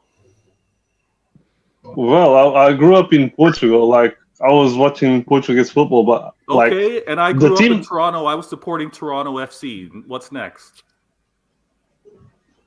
Oh, okay, yeah. So yeah, then I need to check about. Bezzy, do you shall I give you my answer? And also, what's look, guys, Abdallah, it's very easy. Feyenoord fan. Hold up. Abdallah, aren't you a Feyenoord fan? Yeah, I was born in Holland. Guys, it's very easy for me now to pick up a new sport and just start supporting the best team in that sport. I was born in Holland. It's very easy. It's very easy for me to go and support the Lakers. Emmanuel, real quick. Emmanuel. Wait, okay, so Emmanuel, quick thought before you go. Emmanuel, thoughts in the game. Yeah, okay. Emmanuel? On the game, are you there? Can you hear me? Yeah, I can hear you. Can you hear me? Yes. Yeah. So my thoughts on the game is that I was listening to the commentary on TalkSport in Ghana, and they brought up this factoid that for the game since the final that Chelsea played, neither of those games featured Reece James and Chilwell. Neither of Reece James or Chilwell played any of those games. The one with the aggregate score 10-0. And we all saw the difference when Reece James came on. Reece James plays his first game since that final against Man City, and we all see the difference. Dude cooks. Yes. And here's the thing. Dude cooked so badly that he was cooking the very same combo of two people who were harassing Man United with that double winger tactic that Pep has innovated. Reece James was like, I can do this all day. He was on his Captain America mode. He just took them both to school, and that meme put them all in a chokehold and just dealt with every one of them. But I think they made a very massive mistake going with Doku. Doku was a bad idea. That Doku was, with all due respect, Doku was taking the piss. Pep uses Doku when he's trying to basically signal to you that you're a small team, because he uses Grealish to hold the ball. Grealish fulfills the same purpose that Iniesta does. I'm not saying he's the same skill level, but he fulfills that purpose of he holds the ball for longer. So Grealish is a foul magnet. He's like Hazard in that respect. You always want to knock him over. Doku likes to dribble, and the problem of dribbling is that you can risk losing the ball a lot. And unfortunately, you don't do that against Reece James. You can take the piss. I'm sorry, Chelsea have probably been lying about how fit Reece James is, because Reece James was cooking in this game, bro. There was a sort of game where Doku was the perfect guy who would injure Reece James. Reece James was like, go to hell. I've been preparing for this match for like 3 weeks. And that's what it showed. Reece James came in perfect mindset and cooked. And the thing with Nico, I think we should calm down with Nicolas Jackson and the whole bullying him. I see his trajectory as similar to Darwin Nunez. They play virtually the same way. They are supporting strikers. Darwin Nunez, Liverpool's mistake was they used him as a striker, and like now he's actually learning how to play properly as a striker, and it's showing. He had one whole season to adjust. Nicolas Jackson should not have been thrown into the firing line, and I blame this fully on the owners. The owners should never put. They should not throw young people. There is a certain level to which you can throw young people into the firing lane, like Højlund at Man United. You can do that because like he had shown he could do it with Atalanta. They sold Zapata and they used him and it was working. So Nico was a guy who was a bench player at Villarreal, and then now you take him to this pretty highly competitive league, and you don't even know what his strongest position is. And I think he was supposed to support Nkunku, so Nkunku would actually be the striker. So he'll play supporting to Nkunku. And I think Nkunku getting injured really messed with Nico's momentum. Yeah. Because I think Chelsea's going to really cook. Chelsea's going to really start cooking when Nkunku comes back. For me, I see Chelsea as a team that... Hold up. Do we still make top 4? We are 10 points from top 4. Do we still make top 4? No. I have to be bloody ruthless. The thing is, with Nkunku, had Nkunku played the entire season, you get top 4 easy. Nkunku not playing the season, that's a tax, and this league is ruthless. You can't lose a very good player like that. That's how good Nkunku is. Nkunku was the difference between Chelsea and top 4, and unfortunately, he wasn't there. Chelsea are going to but you say this the reason why I have to take issue with that is that when Nkunku was injured, we had several weeks to get a replacement or to get something in there to offset that injury. So my issue was, why didn't Chelsea get a replacement? Hey, Vito, don't give me the butterfly parentheses, bro. Yeah, that's why. Wait, hold on. Let me quickly. Hold up. Father Alvaro, long stream for a mid-table club. Father Alvaro, you bloody hater, man. Let's get the hell out of here, man. Guys, it's been swell. It's been Gucci. I will see you guys hopefully on the next one. One love. Zad rules. Zad is the GOAT. Peace out.